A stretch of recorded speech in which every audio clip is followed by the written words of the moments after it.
Hello everyone, before starting the video, I would like to share with you a very important information. We have launched GATE Non-Tech Test Series, जिसमें आपको maths plus aptitude के more than 30 test papers मिलेंगे. And not only that, you will be having free video lectures of maths and aptitude, which will have complete course coverage and explanation of important GATE questions. So if you are serious enough for GATE, you should not miss out this amazing deal for just ₹399. You can enroll in our test series by clicking on the link displayed on the description and on the first comment.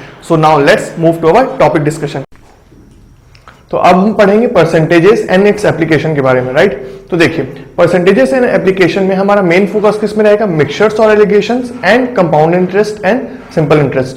तो ये सब बातें हम अच्छे से करेंगे, पर उसके पहले हमें थोड़ा सा बेसिक जानना पड़ेगा परसेंटेजेस से रिलेटेड, ठीक है? पर हमारा मेन फोकस किसमें?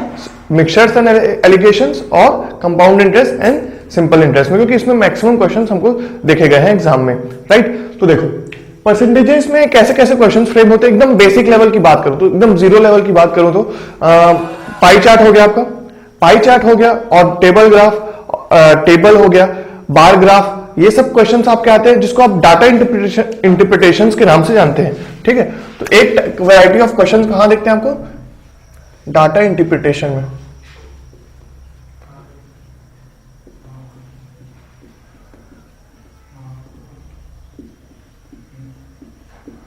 डाटा इंटरप्रिटेशन में आप देखे होंगे परसेंटेजेस का क्वेश्चन, और ये कितने वैरायटी के होते हैं अगर मैं लिखूं कि इसमें क्या क्या देखे होंगे आप, तो एक आता है पाई चार्ट,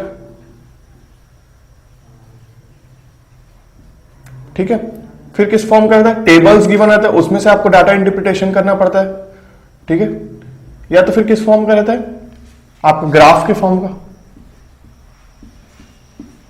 तो जनरली ये तीनों फॉर्म हमको देखे गए हैं एग्जाम में, कि या तो आपको टेबल्स में डाटास गिवन होंगे, उनमें से आपको कुछ वैल्यूज या तो ईयर्स का गिवन होगा, या तो फिर कुछ कंपनीज के कुछ प्रोडक्ट्स का होगा. तो टेबल्स में कुछ वैल्यूज गिवन होंगे, उसके वैल्यूज को हमको कैलकुलेट करना पड़ेगा डाटा को देख के. एकदम basic formula based question solve करने को कहा जाएगा इन क्वेश्चंस में. ग्राफ में क्या होगा?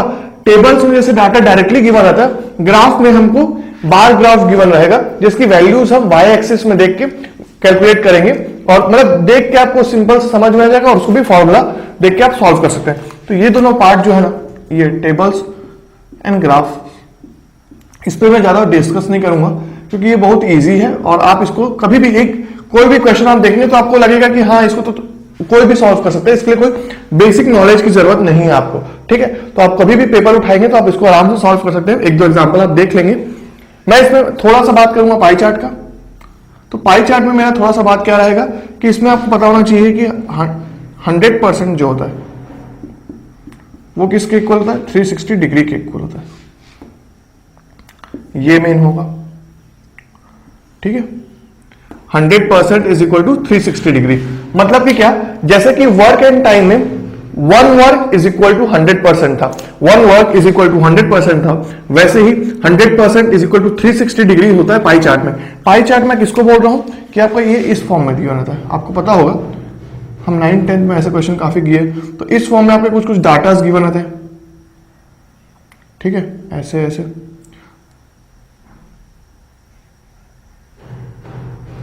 तो यहां पे कुछ कुछ परसेंटेजेस, कुछ कुछ वैल्यूज गिवन होंगी, तो उन वैल्यूज को कैलकुलेट करने के लिए एक क्वेश्चन कर लेंगे हम. इसका क्वेश्चन एक मैं करूंगा जरूर पाई चार्ट का. उसके लिए हमें पता होना चाहिए कि 100% इज इक्वल टू 360 डिग्री. मान लो अगर सपोज करो, अगर ये 100% है, तो ये सपोज करो ये कितना हो गया? 120 डिग्री सपोज करो, ठीक है? 120 डिग्री हो गया, तो ये कितना परसेंट डिनोट कर रहा होगा? ये 120 डिग्री कितना परसेंट डिनोट कर रहा होगा? इसका अगर मैं डिवाइड करूंगा 33.33% में, कुछ जहां तक दिख रहा है, ये कितना डिनोट कर रहा है? 33.33. कैसे बोला मैं?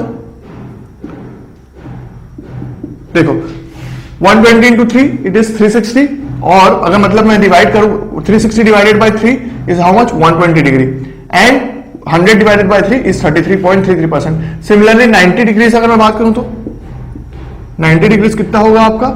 25%, एंड सो ऑन. तो ये बेसिक आइडिया है. आप मेन सारा चीज किससे डिराइव कर सकते हो? इससे आप सारा परसेंटेजेस डिराइव कर सकते हो. तो इसका जब मैं क्वेश्चन करूंगा तो आपको काफी अच्छा सा आइडिया हो जाएगा, राइट? तो पाई चार्ट में बस इतना है, और मैं एक क्वेश्चन करूंगा तब आपको दिखा दूंगा. बाकी टेबल्स और ग्राफ्स आप खुद से सॉल्व कर सकते हो. डाटा इंटरप्रिटेशन करना है, वैल्यूज गिवन रहती है, और उसमें जो क्वेश्चन सॉल्व करना है उसका फॉर्मूला मैं आपको बता देता हूं क्या क्या, अब मैं कुछ फॉर्मूला के बारे में बात करता हूं, कुछ फॉर्मूला के बारे में बात करता हूं, राइट। देखो, जैसे कि मैंने कहा कि हमारा मेन फोकस किस में रहेगा, प्रॉफिट एंड लॉस में रहेगा, simple interest, compound interest, mixtures and integrations में रहेगा। तो अगर मैं बात करूं प्रॉफिट परसेंटेज, या फिर क्या बोलते हैं कभी कभार गेन परसेंटेज की बात करूं, तो ये क्या गिवन रहता है आपका, SP that is selling price, selling price minus cost price upon cost price into 100। ठीक है, ये परसेंटेजेस की बात हो गई। अगर इसी में अगर लॉस परसेंट की बात की जाए तो क्या हो जाएगा, CP minus SP upon CP into 100। ठीक है, तो ये परसेंटेजेस आ गया। प्रॉफिट में आपको बेसिक एकदम 9/10 की बात है, प्रॉफिट में एसपी बड़ा होता है, सीपी छोटा होता है, लॉस में सीपी बड़ा होता है, एसपी छोटा होता है, इसलिए बस मैंने वही फॉर्मूला लिया। अब देखो, अगर और मैं बात क्या कर सकता हूं इसमें, margin,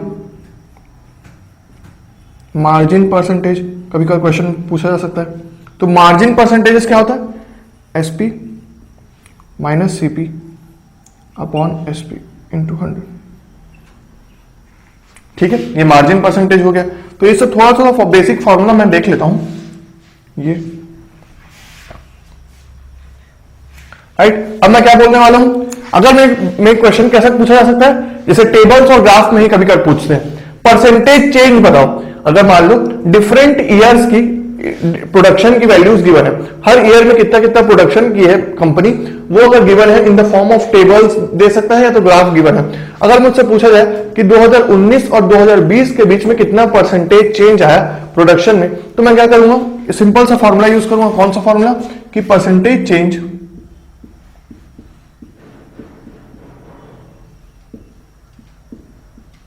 is equal to what, is equal to final value minus initial value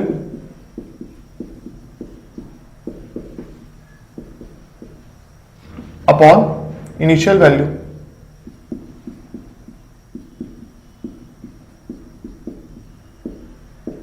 into 100। ठीक है, होल into 100। तो ये हो गया परसेंटेज चेंज, परसेंटेज चेंज है। अब देखो, परसेंटेज चेंज जैसे कि ये है, तो मैं इसको ये लिख सकता हूं कि इट कैन बी पॉजिटिव और नेगेटिव। ये परसेंटेज चेंज पॉजिटिव भी हो सकता है और नेगेटिव भी हो सकता है, और नेगेटिव।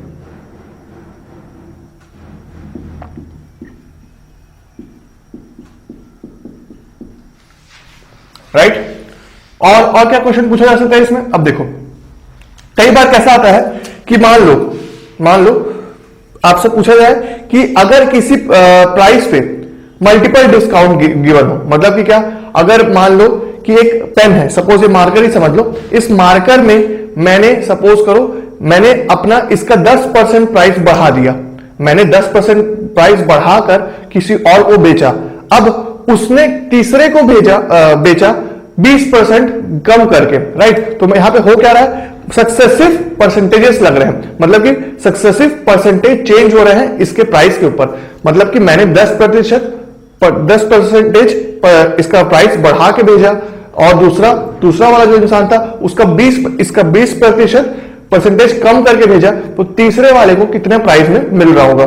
ऐसे टाइप के क्वेश्चंस आते हैं, तो उसको हम देखेंगे। तो उसके लिए भी मैं क्या करता हूं, एक एग्जांपल दे देता हूं सक्सेसिव परसेंटेज चेंज का। सक्सेसिव परसेंटेज चेंज,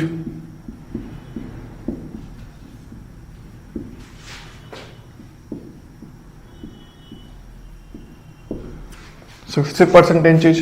तो इसमें क्या हो सकता है, देखो, अगर मैं लिखूं फाइनल वैल्यू जो है,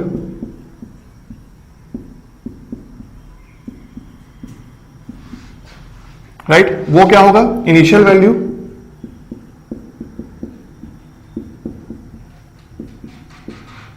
into 1 plus minus x by 100, 1 plus minus y by 100 into 1 plus minus z by 100।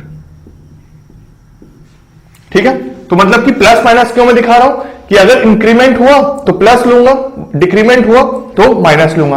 और क्या पूछा जाता है, अगर क्या हो गया, सक्सेसिव परसेंटेज चेंज का एक एग्जांपल दिया मैं कि ये फॉर्मूला यूज कर सकता हूं मैं। दूसरा फॉर्मूला क्या यूज कर सकता हूं कि अगर सपोज करो टोटल परसेंटेज चेंज की बात कर लेता हूं, यहां पे टोटल परसेंटेज चेंज, ये सब मैं क्वेश्चंस करवाऊंगा तो आपको ये सब कॉन्सेप्ट और अच्छे से क्लियर हो जाएंगे। Total percentage change in case of 2 percentage change, ठीक है, ये एप्लीकेबल कब होगा, in case of 2 changes.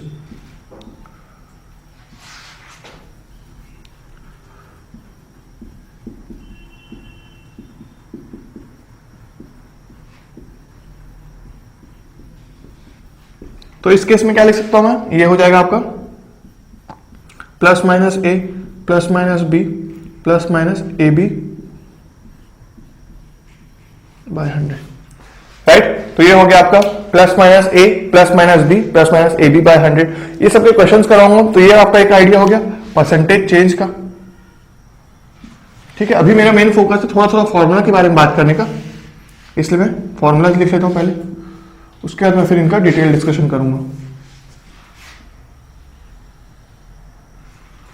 Right. Percentage change, successive percentage change के क्वेश्चंस आ सकते हैं, पाई चार्ट, टेबल, ग्राफ, ठीक है। तो पाई चार्ट का आइडिया लिया, प्रॉफिट लॉस का थोड़ा सा आइडिया लिया, फिर परसेंटेज चेंज क्या होता है याद रखें, डिनोमिनेटर में इनिशियल वैल्यू रहेगा और इनटू 100 रहेगा, और ये पॉजिटिव नेगेटिव दोनों हो सकता है। फिर सक्सेसिव परसेंटेज चेंज का एग्जांपल दिया आपको कि फाइनल वैल्यू है तो अगर इनिशियल वैल्यू कुछ है तो उसमें सक्सेसिव परसेंटेज चेंज हो रहा है, या तो उसकी प्राइस इंक्रीमेंट हो रही है या डिक्रीमेंट हो रही है कुछ परसेंटेज से, तो फाइनल वैल्यू क्या होगी। तो यहां पे मैं लिख दूं क्या, आपको कंफ्यूजन ना हो, plus for increment and minus for decrement, ठीक है। यहां पे भी सेम चीज है, plus for increment minus for decrement. और क्या एक एग्जांपल ले सकता हूं मैं, एक और एग्जांपल लेता हूं चलो, कि अगर कैसा क्वेश्चन पूछा जाए मुझसे, इसको लिखा, इसको बिठा देता हूं,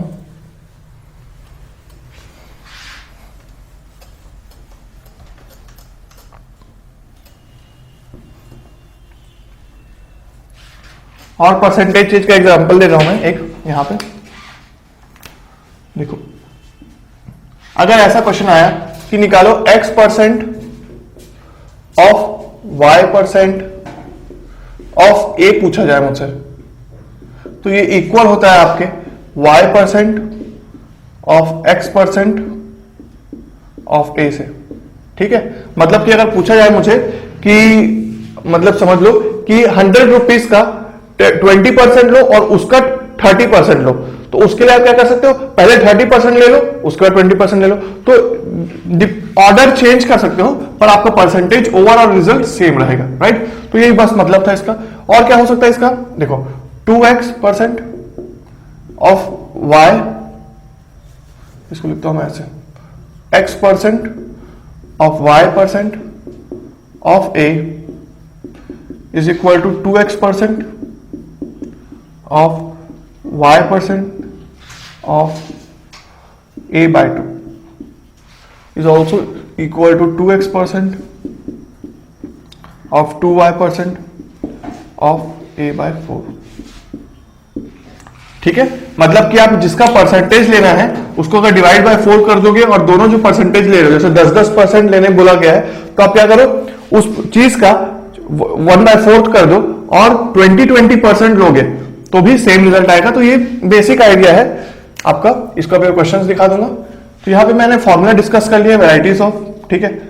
आपको कुछ कुछ समझ में आए होंगे, कुछ कुछ को आपको थोड़ा सा टाइम लगेगा समझने में कि कैसे अप्लाई कर रहे हैं। मेन पर बेसिक फॉर्मूला तो समझ तो आ गया होगा। अब चलता हूं मैं न्यूमेरिकल्स की और इन्हीं कॉन्सेप्ट के ऊपर कुछ क्वेश्चंस को अटेम्प्ट करता हूं। तो चलिए, तो ये मेरे सामने 3 क्वेश्चंस हैं, ठीक है, परसेंटेजेस के एकदम इंट्रोडक्शन लेवल के क्वेश्चंस। तो देखो मैं मेनली पाई चार्ट के क्वेश्चंस लिया हूं और फिर ये एक फॉर्मूला बेस्ड क्वेश्चन लिया हूं। तो चलो स्टार्ट करते हैं। फर्स्ट क्वेश्चन क्या बोल रहा है, 40% of deaths on city roads may be attributed to drunken drive. The number of degrees needed to represent this as a slice of a pie chart. मतलब कि ये 40% को पाई चार्ट में अगर डिनोट करेंगे ड्रंक एंड ड्राइव का, तो कितना परसेंट, मतलब कैसे डिनोट करेंगे पाई चार्ट में, देखो ऐसे। तो देखो आपको क्या पता था 100% is equal to 360 degrees, question number 1 है ये। तो 10% कितना हुआ 36 डिग्रीज, 40% कितना हुआ 36 into 4 that is how much 144 degrees. तो यही पूछा जा रहा है आपसे कि slice of pie chart means what, slice मतलब कि ये देखो स्लाइस टाइप का दिख रहा है, ठीक है, पिज्जा के स्लाइस टाइप का दिख रहा है, तो ये कितना डिग्रीज बन रहा है 144 डिग्रीज। तो मतलब कि 40% जो ड्रंक एंड ड्राइव डेथ्स हो रहे हैं ड्रंक एंड ड्राइव से, ठीक है, 40% जो डेथ्स हो रहे हैं ड्रंक एंड ड्राइव से, उनको मैं पाई चार्ट के हेल्प से 144 डिग्री के हेल्प से मतलब बता सकता हूं कि ये 144 degree in pie chart represent 40% of the deaths, ठीक है। तो ये था फर्स्ट क्वेश्चन, एकदम बेसिक से क्वेश्चन लिया था मैं थोड़ा सा, और देखो ऐसे ही बेसिक से क्वेश्चन है गेट में आते हैं, क्योंकि ये गेट का ही क्वेश्चन है 1 मार्क का, ठीक है। तो ऐसे ही क्वेश्चन आएंगे, राइट। तो फर्स्ट क्वेश्चन डन होता है अपना, चलते हैं सेकंड क्वेश्चन की ओर। In a company PQRST categories of employees, PQRST categories of employees work, ठीक है, PQRST categories of employees work, ठीक है। कुछ कुछ डिपार्टमेंट होगा उन लोगों का, तो उन लोगों का नाम दिया गया PQRST, राइट। अब क्या बोला जा रहा है, in 2010 total number of employees were 600।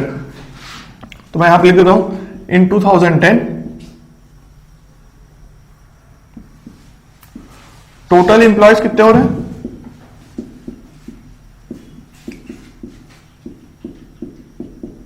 600, right, ठीक है।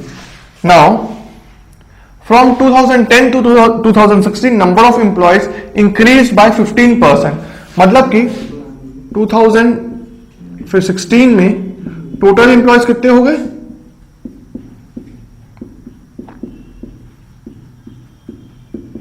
600 का कितना परसेंट 15% इंक्रीज हो गया। मतलब कि क्या मैं इसको कैसे लिख सकता हूं 600 प्लस 15% ऑफ 600, ठीक है, that is how much 15% of 600। या तो फिर इसको कैसे लिख सकता हूं 1.5 इंटू 600, करेक्ट है। देखो 600 कॉमन ले लिया और वो क्या हो गया 1 प्लस 0.15, सॉरी ये हो गया 0.15 होगा क्या, हाँ ठीक है। तो 1.15 इंटू 600, करेक्ट है। तो अब मैं इसको मल्टीप्लाई करता हूं, अगर मैं या तो फिर इसको करूं या तो फिर इसको करूं, दोनों से ही मुझे सेम रिजल्ट मिलने वाला है। देखो इसको अगर मैं कॉमन ले लेता हूं 15 into 6 is how much 90, 15 into 6 is what 90, तो यहां पे क्या हो गया ये आ गया 690। या तो फिर 1.15 इंटू 600 करोगे तो भी 690 आएगा। तो अब मुझे ये पता चल गया कि 2010 में 600 इंप्लॉइज थे, 2016 में 690 इंप्लॉइज हो चुके हैं, right. In S category number of employees were increase by 40%। और जो एस कैटेगरी है, ये जो एस कैटेगरी है इसमें ना नंबर ऑफ इंप्लॉइज जो है वो इंक्रीज हो गए 40% से। देखो तो total number of employees increase हुए 15% से और एस कैटेगरी में इंक्रीज हुए हैं 40% से। तो पहले देखो ये क्या है 2010 का मेरे पास पाई चार्ट गिवन है, 2010 का पाई चार्ट गिवन है। अब मुझे क्या करना पड़ेगा, पहले इस 2010 के पाई चार्ट को पहले से ही परसेंटेज में दिया है, इसको टफ बनाने के लिए क्वेश्चन में क्या किया जा सकता था, टफ बनाने के लिए इस क्वेश्चन में यह किया जा सकता था कि इसके परसेंटेज देने के बजाय एंगल्स में गिवन होता। तो एंगल्स में गिवन होता तो आप क्या करते, पहले ये सब को परसेंटेजेस में लाते, अब फिर परसेंटेजेस के बाद हम क्या करेंगे इनको नंबर्स में लाते हैं कि हर डिपार्टमेंट कितना इंप्लॉयज को डिनोट कर रहा है। तो अगर मैं सॉल्व करूं इसको तो पहले क्या करना पड़ेगा, मुझे पाई चार्ट बनाना पड़ेगा 2010 का, राइट।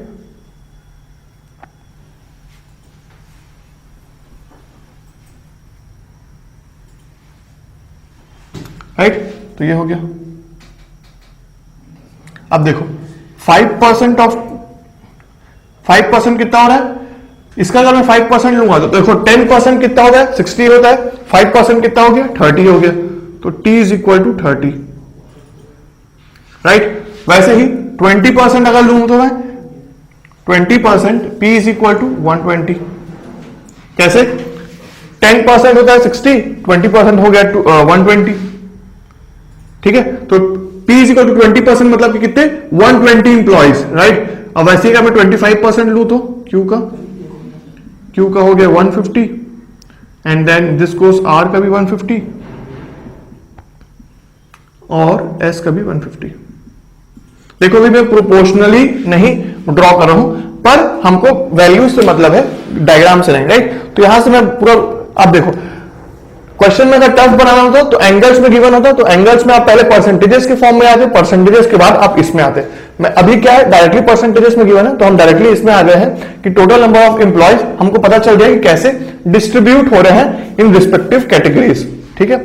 नाउ ये क्या है, 2010 का पाई चार्ट एनालिसिस है, डाटा इंटरप्रिटेशन है, राइट, 2010 का। अब क्या बोला जा रहा है, ये जो S है ये इंक्रीज हो गए हैं, इनके एम्प्लॉयज इंक्रीज हो गए हैं बाय 40%। तो अब क्या हुआ, S पहले कितना था 150, अब 2010 लिख देता हूं, ठीक है। अब अगर 2016 में मैं बात कर रहा हूं तो कितने परसेंट इंक्रीज हुए हैं, बाय 40%। मीन्स व्हाट, इसका 40% मतलब कि क्या, 1.4 times of 150, that is how much, 210, right. समझ में आया। या तो फिर आप क्या कर सकते हो, 150 plus 40% of 150। Now however there is no change in the number of employees in PQR categories. अब क्या है, PQR एज इट इज है, मतलब कि क्या, P में कितने हैं अभी 120 है, Q में भी 150 है और R में कितने हैं, R में भी 150 है, ठीक है। Calculate the number of T category employees इन 2016। तो अब देखो ये क्या हो गया, S का वैल्यू हो गया इन 2010, ये R का हो गया इन 2016, P का 2016, Q का भी 2016। तो सबके वे को वैल्यूज आ चुके हैं इन 2016 और ये टोटल वैल्यू आ चुका है, टोटल एम्प्लॉय आ चुका है इन 2016।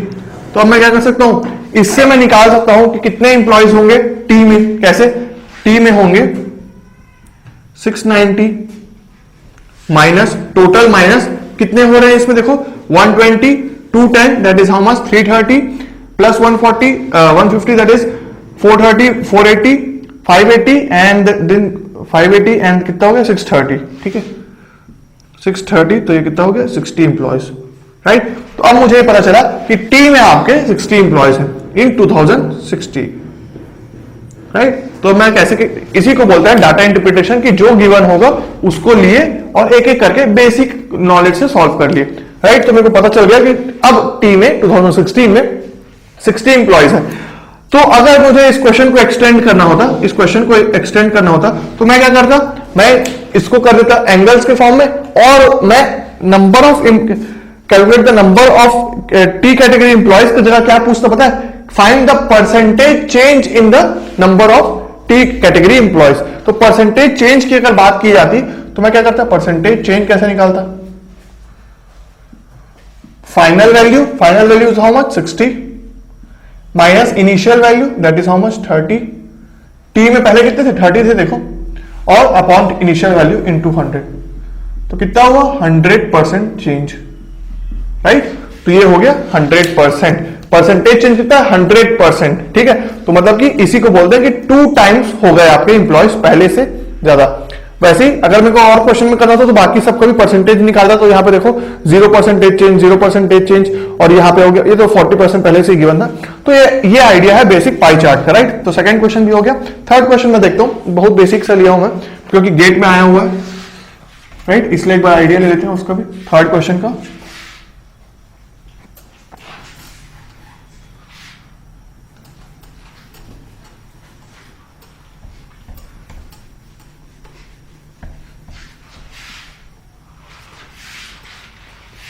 ठीक है, तो ये हो गया x% of y, third question.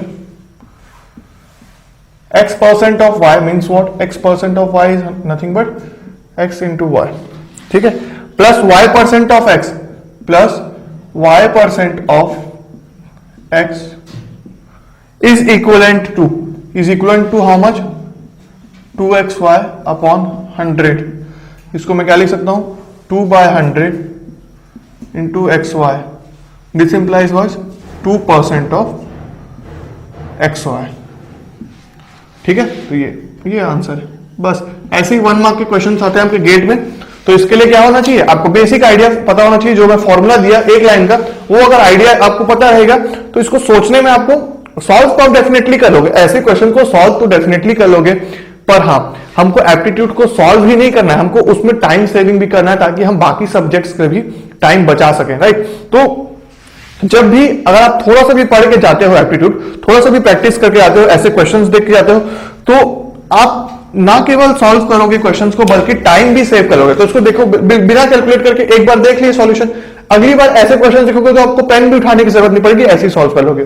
पर हाँ, जिन लोग सॉल्व नहीं किया रहता है, ऐसे बिल्कुल आइडिया क्वेश्चन नहीं किया रहते हैं, तो उन लोगों को वहां पे सोचना पड़ता है कि हाँ ये होता है, ये होता है, और उसको डेफिनेटली उन लोग भी सॉल्व करेंगे, पर उनको टाइम थोड़ा ज्यादा लग सकता है, राइट। तो ये थर्ड क्वेश्चन हो गया। तो मैंने अभी तक क्या बात किया, इंट्रोडक्शन लिया परसेंटेजेस का, ठीक है, इंट्रोडक्शन पार्ट था ये हमारा परसेंटेजेस का। इसमें कुछ भी लॉजिक हमने नहीं यूज किया, जो डाटा इंटरप्रिटेशन के क्वेश्चन लिया, ये देखो ये भी बेसिक सा क्वेश्चन था।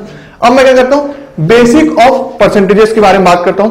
परसेंटेज चेंज के मतलब कि जो हम बात किए थे सक्सेसिव परसेंटेज चेंज का, वो सबके फॉर्मूला को लेकर मैं क्वेश्चंस फ्रेम करता हूं, राइट। तो चलते हैं नेक्स्ट क्वेश्चन की ओर। तो ये क्वेश्चन नंबर 4 और क्वेश्चन नंबर 5, तो इसमें हम थोड़ा सा एडवांस लेवल के क्वेश्चन देखेंगे, काफी अच्छे क्वेश्चंस रहेंगे ये, धीरे धीरे लेवल बढ़ते जाएंगे, और फिर फाइनली हम प्रॉफिट एंड लॉस के क्वेश्चंस, मिक्सचर एंड एलिगेशंस के questions, compound interest and simple interest के क्वेश्चंस देखेंगे, राइट। तो देखो इसमें क्या बोला जा रहा है, in an exam a student score 50% of the maximum marks, ठीक है। तो मैक्सिमम मार्क्स जो है, late it be x,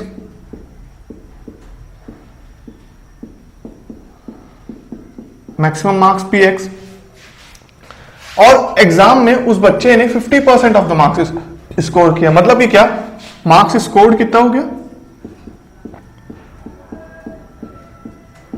0.5x, ठीक है। और क्या होगा, ठीक है, 50% ऑफ x मतलब कि 0.5x। क्वेश्चन नंबर 4 है, राइट। Now and yet failed by 12 marks, मतलब कि 50% ऑफ द मार्क्स स्कोर करने के बाद भी 12 मार्क्स से वो फेल हो गया, राइट। 12 मार्क्स से फेल हो गया, करेक्ट। तो 12 मार्क्स से फेल हो गया मतलब कि क्या, पासिंग मार्क्स अगर मैं लिखता हूं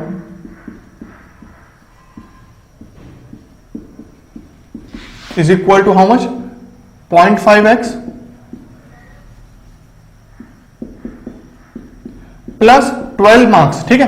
पासिंग 12 मार्क्स से फेल हुआ बोल रहा हूं, मतलब कि क्या, अगर वो 0.5x मतलब 50% ऑफ द मार्क्स पाता प्लस 12 मार्क्स और पाता तो वो पास हो जाता। ये हमको इतने स्टेटमेंट से पता चल रहा है। If he had scored 10% more than what he had scored, he would have just managed to get the pass percentage. अब देखो सेकंड, ये फर्स्ट स्टेटमेंट की बात कर रहा था मैं, now I am talking about second statement. तो इसमें क्या बोला जा रहा है, अभी कितना स्कोर किया वो 0.5x, राइट। अब बोला जा रहा है कि अगर वो 10% मोर स्कोर किया होता, ये जो मार्क्स है इसका 10% मोर मतलब कि क्या, मार्क्स स्कोर्ड अगर अभी कितना हो रहा है, marks would have scored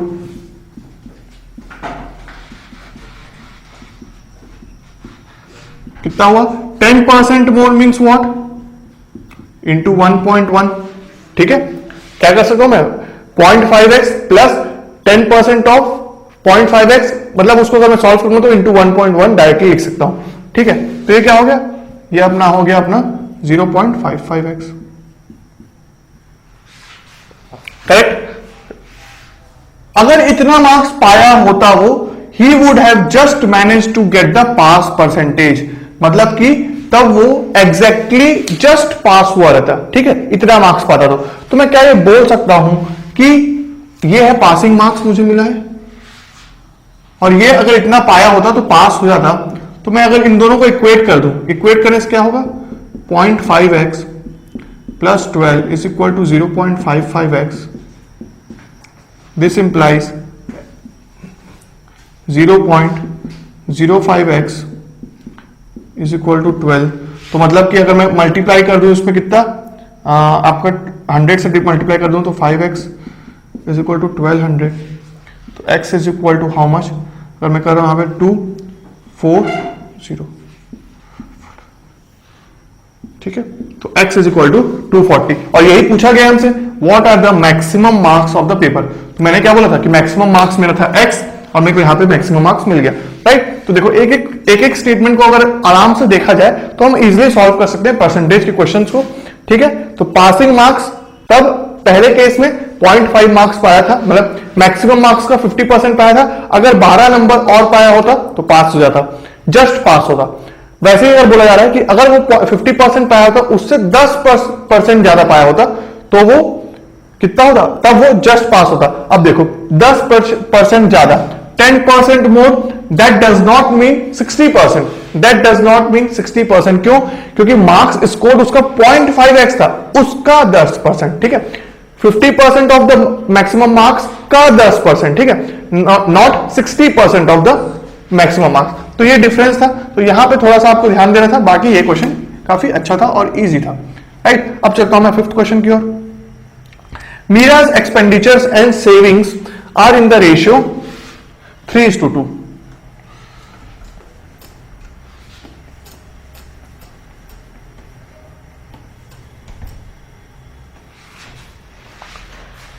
savings और एक्सपेंडिचर का रेशियो कितना है? 3:2 है।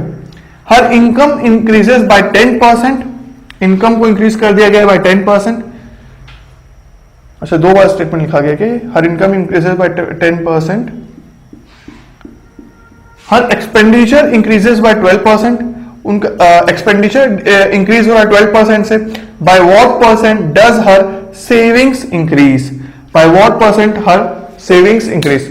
तो देखो अगर बेसिक से आइडिया लें तो किसी भी इंसान का इनकम जो होगा, इनकम जो होगा वो क्या होगा? सम ऑफ सेविंग्स होगा प्लस एक्सपेंडिचर होगा।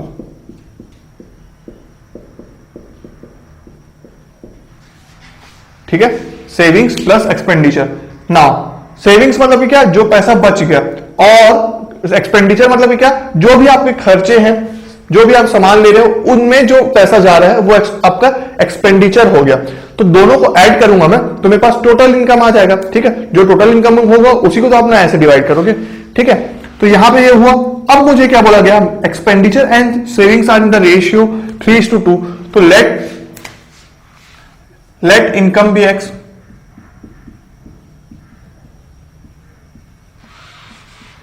ठीक है। तो अगर रेशियो, तो फिर रेशियो 3:2 है, इसका मतलब कि क्या हुआ? सेविंग्स हो गया मेरा, क्या दिख रहा है मुझे? 2/5 ऑफ एक्स, एंड एक्सपेंडिचर हो गया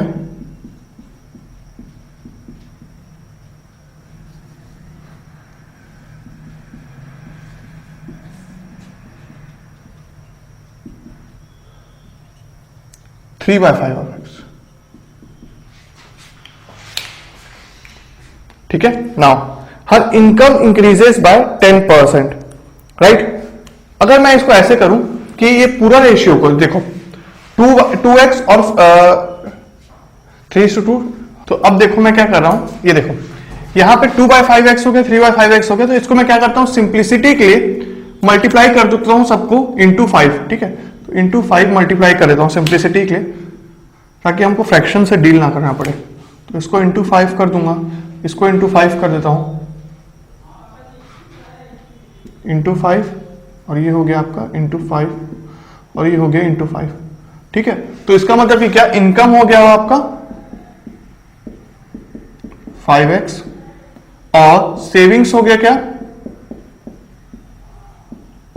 2x, एक्सपेंडिचर हो गया 3x।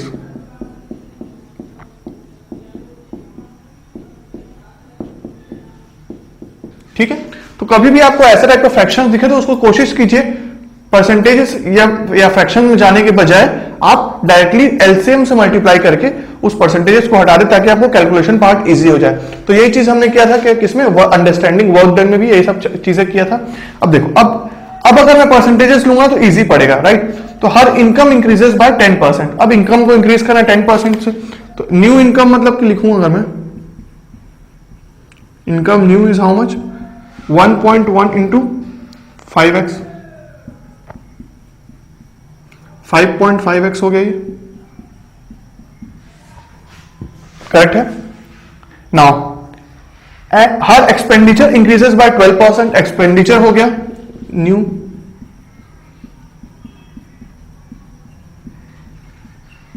%12 is how much, 1.12 into 3x, कितना आ रहा है ये 3.36, ठीक है 3.36x। नाउ ठीक है, अब savings bye what percent does her savings increase, savings किस परसेंट से इंक्रीज हो रहे हैं, तो सेविंग्स न्यू कितना हो गया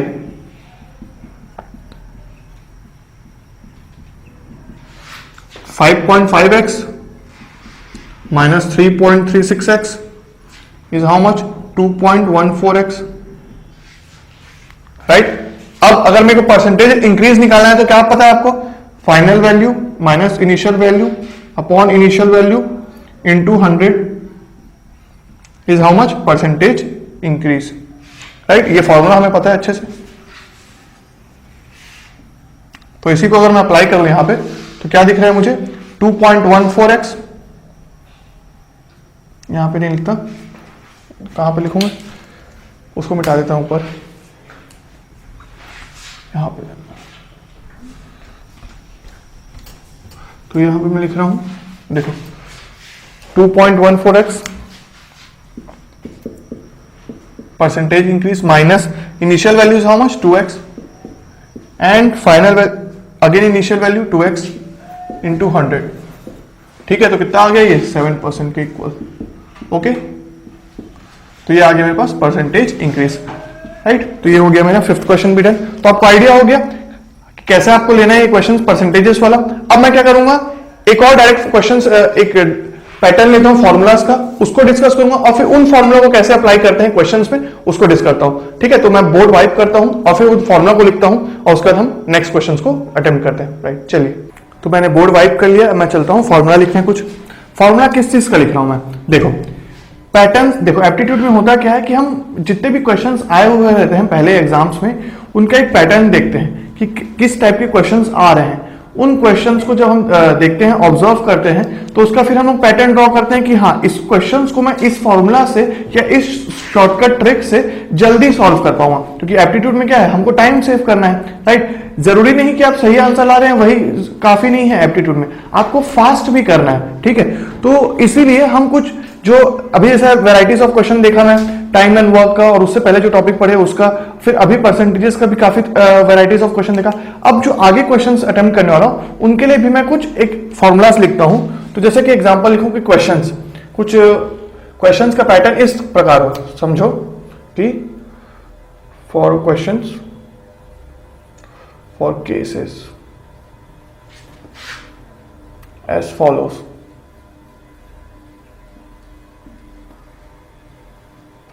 कैसा केसेस, देखो मान लो कि मेरे पास क्या है, फर्स्ट केस रेवेन्यू जो होता है आपका वो किसके इक्वल होता है, प्राइस इनटू सेल्स।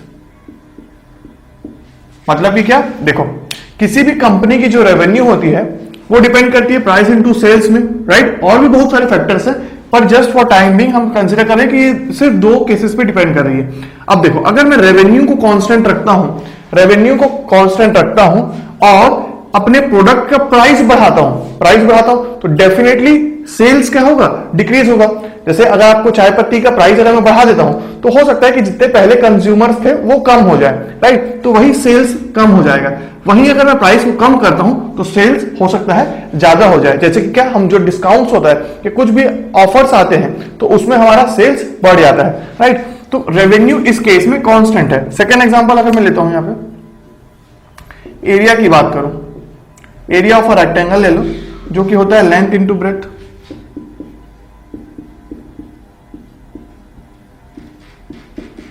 ठीक है। थर्ड एग्जांपल ले लो, distance is what, speed into time. First topic जो हम पढ़े थे उसमें से। फोर्थ एग्जांपल ले लो एक और, एक्सपेंडिचर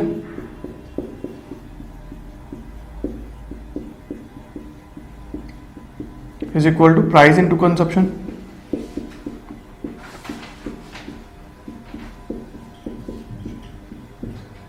कंजप्शन, ठीक है।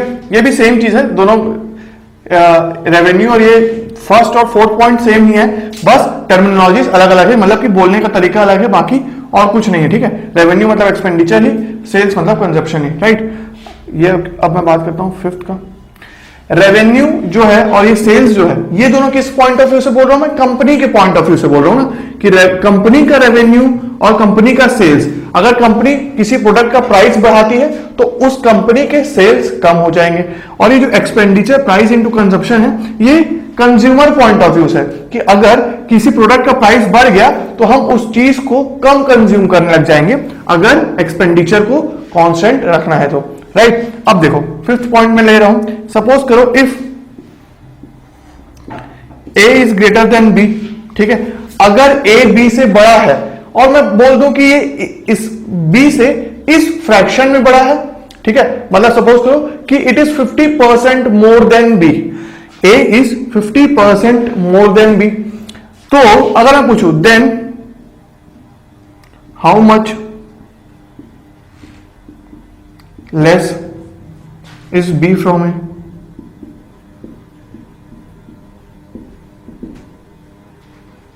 ऐसे टाइप का क्वेश्चन, राइट। क्यों? अब आप यहां पे क्या बोल सकते हो अब आप, कि देखो आपने कहा कि 50% मोर देन बी है, ए जो है 50% मोर देन बी है, तो सर कितना परसेंट लेस हुआ बी? ये हो सकता है सर 50% ही होगा, नहीं ऐसा नहीं होगा। हम क्या करते हैं, आपको मैंने बताया था कि परसेंटेज चेंज का फॉर्मूला जो होता है, अगर आप देख रहे होंगे याद होगा, परसेंटेज चेंज का फॉर्मूला, ठीक है, वो क्या होता है? Final value minus initial value upon initial value into 100, ये होता है। अब देखो जब मैं बात करूं कि ए से बी कितना छोटा है, ए से बी कितना छोटा है, तो उस केस में मैं क्या देख रहा हूं कि इनिशियल वैल्यू और दोनों, ये इनिशियल वैल्यू क्या हो रहा है? ए हो रहा है, और फाइनल वैल्यू बी हो रहा है, ठीक है। तो मेरे को पता चला कि हाँ इतना परसेंटेज चेंज हो रहा है। पर अगर जब मैं बात करूं कि बी ए से कितना बड़ा है, मतलब बी ए से कितना छोटा है, जब मैं ये पूछूं तो उस केस में आपका क्या होता है? विथ रिस्पेक्ट टू बी बात कर रहा हूं मैं, समझ रहे हो कि पहला केस में मैं विथ रिस्पेक्ट टू ए देख रहा था कि बी ए से कितना छोटा है, और सेकेंड केस में मैं ये पूछ रहा हूं कि विथ रिस्पेक्ट टू बी ए कितना बड़ा है, ठीक है। ये बात क्लियर हुई कि फर्स्ट केस क्या था कि with respect to A B कितना छोटा है, तो मैं यहां पे क्या देख रहा हूं? रेफरेंस पॉइंट क्या है? ए है, और उसके बाद देख रहा हूं कि बी कितना छोटा है। सेकंड केस में विथ रिस्पेक्ट टू बी मैं ये देख रहा हूं कि ए कितना बड़ा है। तो यहां पे अगर एक परसेंटेज गिवन हो मेरे पास कि हाँ ए से बी इतना छोटा है, तो दूसरे केस में बी ए कितना बड़ा है अगर मेरे को ये निकालना हो, तो उस केस में क्या होगा? ये फॉर्मूला देखना पड़ेगा हमें। पर ये सब कैलकुलेशंस को अगर हमको नहीं करना है कैलकुलेट, ठीक है, अगर ये सब कैलकुलेशंस को हमको नहीं करना है और हमको डायरेक्टली फास्ट करना है, तो उन केसेस के लिए, इन केसेस के फॉर केसेस एज फॉलोज, हम क्या करने वाले हैं? हम कुछ ट्रिक्स लगाने वाले हैं। सपोज करो मैं इस एग्जांपल को कंसीडर कर रहा हूं, फोर्थ एग्जांपल को, expenditure is equal to price into consumption. तो मैं क्या कर रहा हूं? एक्सपेंडिचर को अगर मैं कांस्टेंट कर दूं, मैं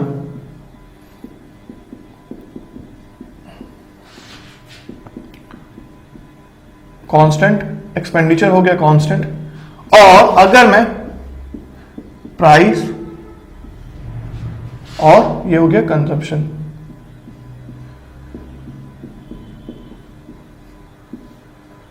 ठीक है, ये हो गया कंजप्शन। अब मैं क्या कर रहा हूं? सपोज करो एक्सपेंडिचर को कांस्टेंट किया, अब मैं प्राइस को ना बढ़ा देता हूं, यहां पे लिया प्राइस, प्राइस बढ़ गया R% से, ठीक है, प्राइस बढ़ गया R% में, तो उस केस में डायरेक्टली क्या हो जाएगा? जो आपका कंजप्शन है ना, वो हो जाएगा 100 प्लस R% इंटू 100, ठीक है। और अगर आपका प्राइस R% से डिक्रीज हो गया, R% मतलब समझ रहे हो 10%, 20%, किसी भी R% से डिक्रीज होता है, तो उस केस में क्या हो जाएगा? आपका जो कंजप्शन है ना, वो 100 माइनस R इंटू 100% से इंक्रीज हो जाएगा। ये देखो इंक्रीज, यहां पे क्या हो रहा है? डिक्रीज हो रहा है, यहां पे इंक्रीज हो रहा है, ठीक है। ये तो ये क्या हुआ? अगर किसी परसेंटेज से इंक्रीज या डिक्रीज हो रहा है, और अगर हमारा टोटल आउटपुट को कांस्टेंट रखना है, तो उस केस में एक अगर क्वांटिटी इंक्रीज हो रहा है तो दूसरा क्वांटिटी कितने परसेंट से डिक्रीज होगा, उसके लिए हमने डायरेक्टली एक ऑब्जर्वेशन ले लिया है। ठीक है, ये बात हो गया। ये कब का केस हुआ, जब आपको परसेंट किसी एक चीज को फिक्स रखना है और बाकी दो को वेरी करना है, तो उस केस में क्या चेंजेस होंगे उस केस में। ठीक है, नाउ अब मैं बात करता हूं, अगर मेरे को बात करना हो फ्रैक्शंस के पॉइंट ऑफ व्यू से। ठीक है, ये किस पॉइंट ऑफ व्यू से बोला, मैं परसेंटेज के पॉइंट ऑफ व्यू से बोला। अब मैं अगर बात करूं फ्रैक्शंस के पॉइंट ऑफ व्यू से,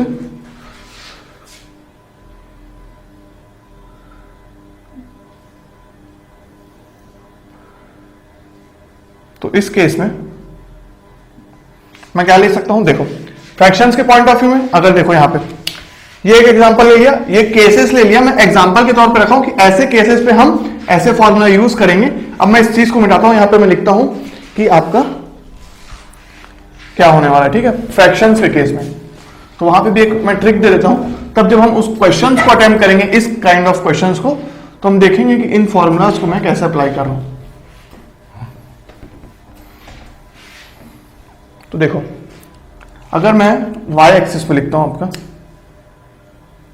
ये दो पॉइंट्स ले लिया, यहां पे मैं लिख रहा हूं प्रॉफिट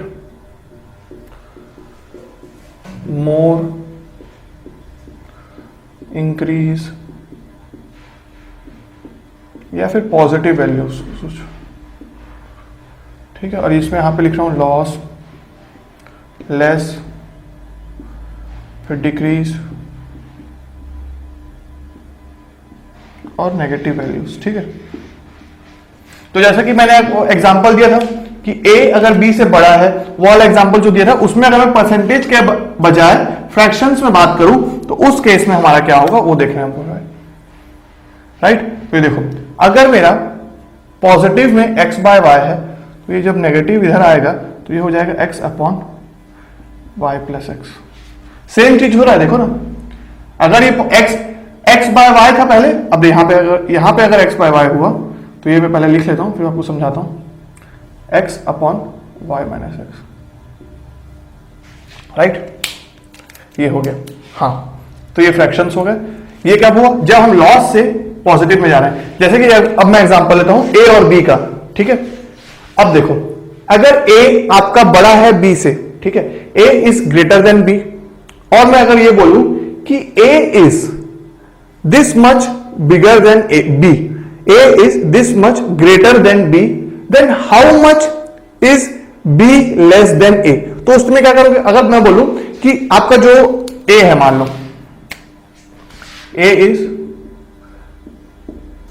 या फिर मैं क्वेश्चंस के थ्रू समझाऊं तो ज्यादा अच्छा रहेगा। यहां पे मैं ये बोलना चाह रहा हूं कि फ्रैक्शंस में आपका जब भी रहे फॉर्मूला सेम रहे। देखो यहां परसेंटेज में क्या हो रहा है, 100 प्लस r हो रहा है, तो इंक्रीज में यहां से r% इंक्रीज हुआ, तो इंक्रीज के केस में दूसरा चीज डिक्रीज होगा, तो कितना डिक्रीज होगा उसको बताने के लिए x upon y plus x किया है। और अगर मान लो पहले से एक मेरे को पता चल गया इतना परसेंट एक चीज डिक्रीज हो रहा है, तो मेरे को ये पता लगाना है कि दूसरा चीज कितने अमाउंट से इंक्रीज हो रहा है फ्रैक्शंस के पॉइंट ऑफ व्यू से। तो मैं क्या करूंगा, x upon y minus x, या फिर क्या कर सकता हूं, x माइनस वाई कर सकता हूं, जो भी हो। पर मैं क्या करूंगा, यहां पे बस डिनोमिनेटर और न्यूमरेटर का खेल हो रहा है। न्यूमरेटर देखो हर जगह कांस्टेंट है, चेंज किस में आ रहा है, डिनोमिनेटर्स में आ रहा है। और सिंपल सी बात है, y और y प्लस एक्स, मतलब कि क्या, ये क्वांटिटी कम है और ये क्वांटिटी क्या है, ज्यादा है। तो बस यही करना है आपको। अब मैं क्या कर लेता हूं, क्वेश्चंस जल्दी से लेता हूं और उसके बाद इन सारे फॉर्मुलाज को मैं एक बार अप्लाई करके दिखाता हूं, तब आपको बहुत ज्यादा अच्छे से क्लियर होगा। ऐसे बताने से शायद हो सकता है कि आपको डाउट्स रहे। तो चलते हैं न्यूमेरिकल्स की ओर। तो ये मेरे सामने 5 न्यूमेरिकल्स है। अब मैं उन फॉर्मूला से इस क्वेश्चंस को जल्दी जल्दी सॉल्व करता हूं, तो आपको पता भी चलेगा कि उन फॉर्मूला का क्या सिग्निफिकेंस है और कितने फास्टर वे में हम क्वेश्चंस को सॉल्व कर सकते हैं, राइट। तो देखो फर्स्ट क्वेश्चन को अगर मैं लेता हूं, जैसे कि मैंने कहा था, if a is 37.5% more than b। देखिए वही वाला केसेस हो गया हम लोग का फिफ्थ केस, कि जहां पे a ग्रेटर देन b है, वही वाला केस बोला जा रहा है कि if a is 37.5% more than b, bye what percent is b less than a। ठीक है, तो अगर a आपका क्वेश्चन नंबर 1 में है, a is greater by how much, 37.5%। तो मैंने क्या बोला था, यहां पे r क्या हुआ, अगर प्राइस है, देखो प्राइस है अगर आपका R% से इंक्रीज हुआ है तो यहाँ पे R हो गया 37.5, तो दूसरा चीज कितने परसेंट से डिक्रीज हो रहा होगा, उसके लिए क्या फॉर्मूला था, तो मैं अगर ये लिख सकता हूं कि bye what percent is B less than A, उस केस के लिए भी ये वाला फॉर्मूला एप्लीकेबल है, क्योंकि मैंने केसेस में लिखवाया था, 5th पॉइंट था वो कि B is how much percent less than A, उसके लिए मैं क्या लिखूंगा 37.5 अपॉन 100 प्लस 37.5 is equal into 100 is equal to 27.27%, right. ये तो मैं ये बोल सकता हूं इस क्वेश्चन से कि if A is 37.5% more than B, then B is 27.27% less than A। तो अब आपको समझ में आ रहा है कि रेफरेंस पॉइंट के कारण जब मैं A से देख रहा हूं तो मैं बोल रहा हूं कि B मेरे से 37.5% लेस है, और जब मैं B से देख रहा हूं तो मैं ये बोल रहा हूं कि जो A है वो मेरे से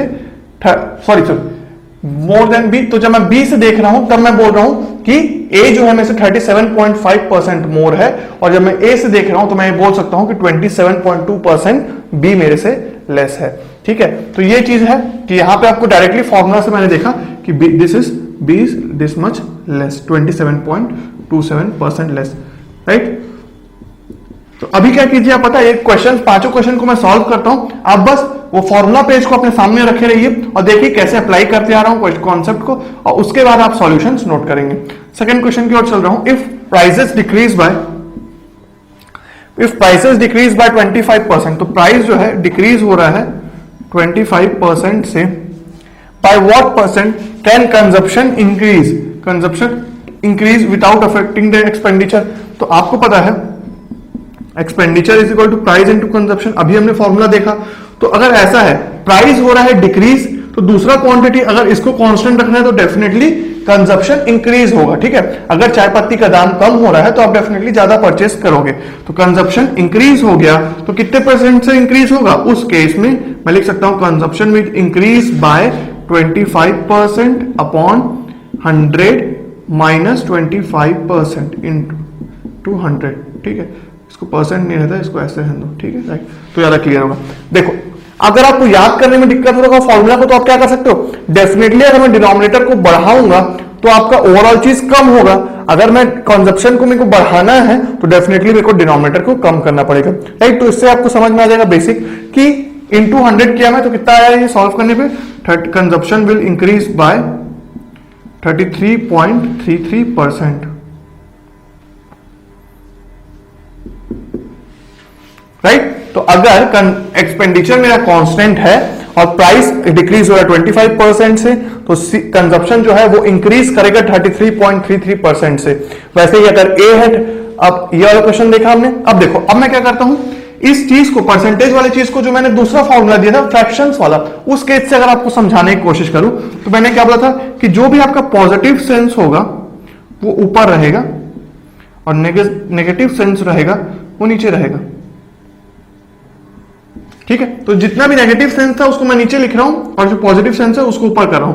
तो मैंने क्या देखा कि एक्सपेंडिचर को कांस्टेंट रखने के लिए प्राइस डिक्रीज हुआ नेगेटिव सेंस बाय 25%। ठीक है, 25% से डिक्रीज हुआ, इसका मतलब कि क्या, 25% is what in terms of fraction 1/4%, sorry 1/4, तो ये हो गया 1/4। ठीक है, x बाय वाई इज क्या 1/4। तो आपको ये परसेंटेज की मतलब जो हमारा पहला टॉपिक था अंडरस्टैंडिंग वर्क डन, जो बेसिक्स ऑफ वर्क था, उसमें मैंने बोला था कि परसेंटेज के लिए आपको याद होना चाहिए कि 1% is equal to 100, 1 is equal to 1/1 is equal to 100%, 1/2 is equal to 50%, 1/3 is 33.33%, 1/4 is 25%, 1/5 is 20% and so on. तो ये 1/4 जो है ये 25% को डिनोट कर रहा है। तो अगर आपका प्राइस हुआ 1/4 है तो आपका जो कंजप्शन था वो कितने परसेंट की बात हो रही है, पर मैं भी फ्रैक्शंस में बात करूं तो ये क्या होगा, x upon x, y minus x जो था आपका वो क्या बताएगा 1/4 minus 3, that is how much 4 minus 1, that is how much 1/3। तो 1/3 किसके इक्विवेलेंट है, 33.33% के इक्विवेलेंट है। तो मैं क्या किया, यहां से नेगेटिव सेंस से पॉजिटिव सेंस गया। अगर मेरे को दिया होता क्वेश्चन में, अगर मेरे को दिया होता कि अगर आपका कंजप्शन इंक्रीज हो गया है 33.33%, तो मैं क्या लिखता 1/3, ठीक है। 1/3 यहां पॉजिटिव सेंस में लिखता और मेरे को पता लगाना होता कि प्राइस जो है वो कितना परसेंट डिक्रीज हुआ होगा, तो मैं क्या करता 1/3, फिर मैं नीचे आता तो मैं क्या लिखता 1x upon x plus Y, ठीक है, x प्लस वाई, तो ये क्या होता 3 + 1 दैट इज हाउ मच 1/4, तो 1/4 इज हाउ मच 25%। तो आपको ये समझ में आ गया कि दोनों चीजें जो फॉर्मूला हो रहा है वो एग्जैक्ट सेम है, बस जैसे हमने वर्क डन वाला क्वेश्चन किया था कि दोनों चीजों को सॉल्व करने का तरीका क्या था, एलसीएम मेथड था और एक दूसरा क्या था परसेंटेज मेथड। और अगर मैं बैकग्राउंड बात करूं तो ओवरऑल परसेंटेज चीज वाला ही हुआ था, पर हमने फ्रैक्शंस को रिमूव करने के लिए हमने बस क्या किया था एलसीएम से मल्टीप्लाई कर दिया था। और यहां पे मैं क्या कर रहा हूं फ्रैक्शंस और ये परसेंटेजेस है ये भी सेम ही है, ठीक है। तो आप क्या करें, अगर ये फॉर्मूला याद हो रहा है तो आप इसी मेथड से जाएं और इसको भूल जाएं। अगर ये चीज अगर कहीं पे आपको बिना परसेंटेजेस के क्वेश्चंस में गिवन है तो आपको क्या करना पड़ेगा, इस वे से सॉल्व करना पड़ेगा। तो ये सेकंड क्वेश्चन हो गया। अब मैं बात करता हूं थर्ड क्वेश्चन का। थर्ड क्वेश्चन में क्या बोला जा रहा है, if speed increases by 33.33%। Third question में यहीं पे लिख देता हूं, स्पीड जो है आपका वो इंक्रीज हुआ क्या 33.33%। तो अब आप तो तुरंत ही आंसर चिल्ला दोगे कि what is percent reduction in time taken to travel the same distance. Distance is equal to speed into time. Speed is increased, distance is kept constant. तो टाइम क्या होगा, डिक्रीज होगा। कितने परसेंट से डिक्रीज होगा 33% से। अगर इंक्रीज हुआ तो टाइम जो होगा वो आपका डिक्रीज करेगा 25% से। कैसे, यही वाला एग्जांपल था, देखो यहां पे क्या करो 33.33 अपॉन 100 प्लस 33.33, क्योंकि मेरे को क्या करना है डिक्रीज दिखाना है। तो R क्या हुआ यहाँ पे, R है 33.33, एक इंक्रीज हो रहा है तो दूसरा डिक्रीज होगा R upon 100 plus R into 100% से। और वही चीज है, अगर यहां से समझ नहीं आ रहा तो ये वाला चीज एग्जांपल जो अभी मैंने समझाया वही हो गया। तो यहाँ पे थर्ड क्वेश्चन भी हमारा डन होता है। फोर्थ क्वेश्चन की ओर चल रहा हूं मैं। The length and breadth of the rectangle are 10 centimetre and 5 centimetre respectively. तो मैं यहां पे मिटाता हूं और फोर्थ क्वेश्चन को मैं अच्छे से अटेम्प्ट करता हूं यहां पे। तो आपको समझ में आ रहा होगा कि वो जो हम फॉर्मूला नोट किए थे उनका कितना ज्यादा सिग्निफिकेंस था और हमारे क्वेश्चंस देखते ही सॉल्व होते जा रहे हैं हमसे बिना कोई कैलकुलेशन किए हुए, राइट। तो फोर्थ क्वेश्चन की बात कर रहा था मैं यहां पे। The length and breadth of the rectangle are, length is how much 10 centimetre, breadth is how much 5 centimetre. तो एरिया क्या हो गया, ओल्ड एरिया लिखता हूं 50 centimetre square, right. Respectively, the length is increased by 10% and breadth is increased by 55%. What is the new area of the rectangle? देखो length, अगर मैं यहाँ पे एरिया न्यू की बात कर रहा हूं, लेंथ को मैंने किससे इंक्रीज किया 10%, तो 1.1 टाइम्स ऑफ L परसेंटेज, ठीक है। और बी ब्रेड क्या हुआ 1.05 टाइम ऑफ आपका 1.05 टाइम्स ऑफ बी, राइट। तो ये क्या हो गया 1.1 इंटू 10 इंटू 1.05 इंटू 5, तो ये आपका 57 पॉइंट समथिंग कुछ आता है। एक बार आप चेक कर लेंगे क्या आ रहा है कैलकुलेशन कैलकुलेटर से। तो मेन हमको आंसर से कोई मतलब नहीं है, हमको कॉन्सेप्ट से मतलब है, ठीक है, राइट। तो यहाँ पे आपका फोर्थ क्वेश्चन भी डन होता है, 57 पॉइंट समथिंग है, शायद 57 ही है लगता है। देख लीजिएगा आप एक बार ना सॉल्यूशन को ना।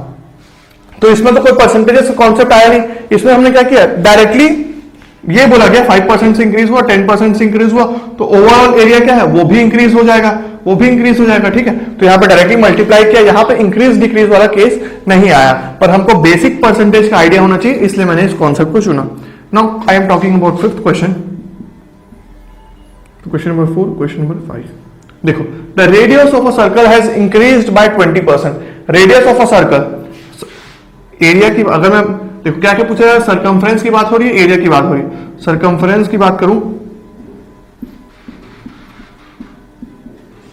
तो क्या होता है 2 पाई r, तो मैं क्या बोल सकता हूं c is directly proportional to r।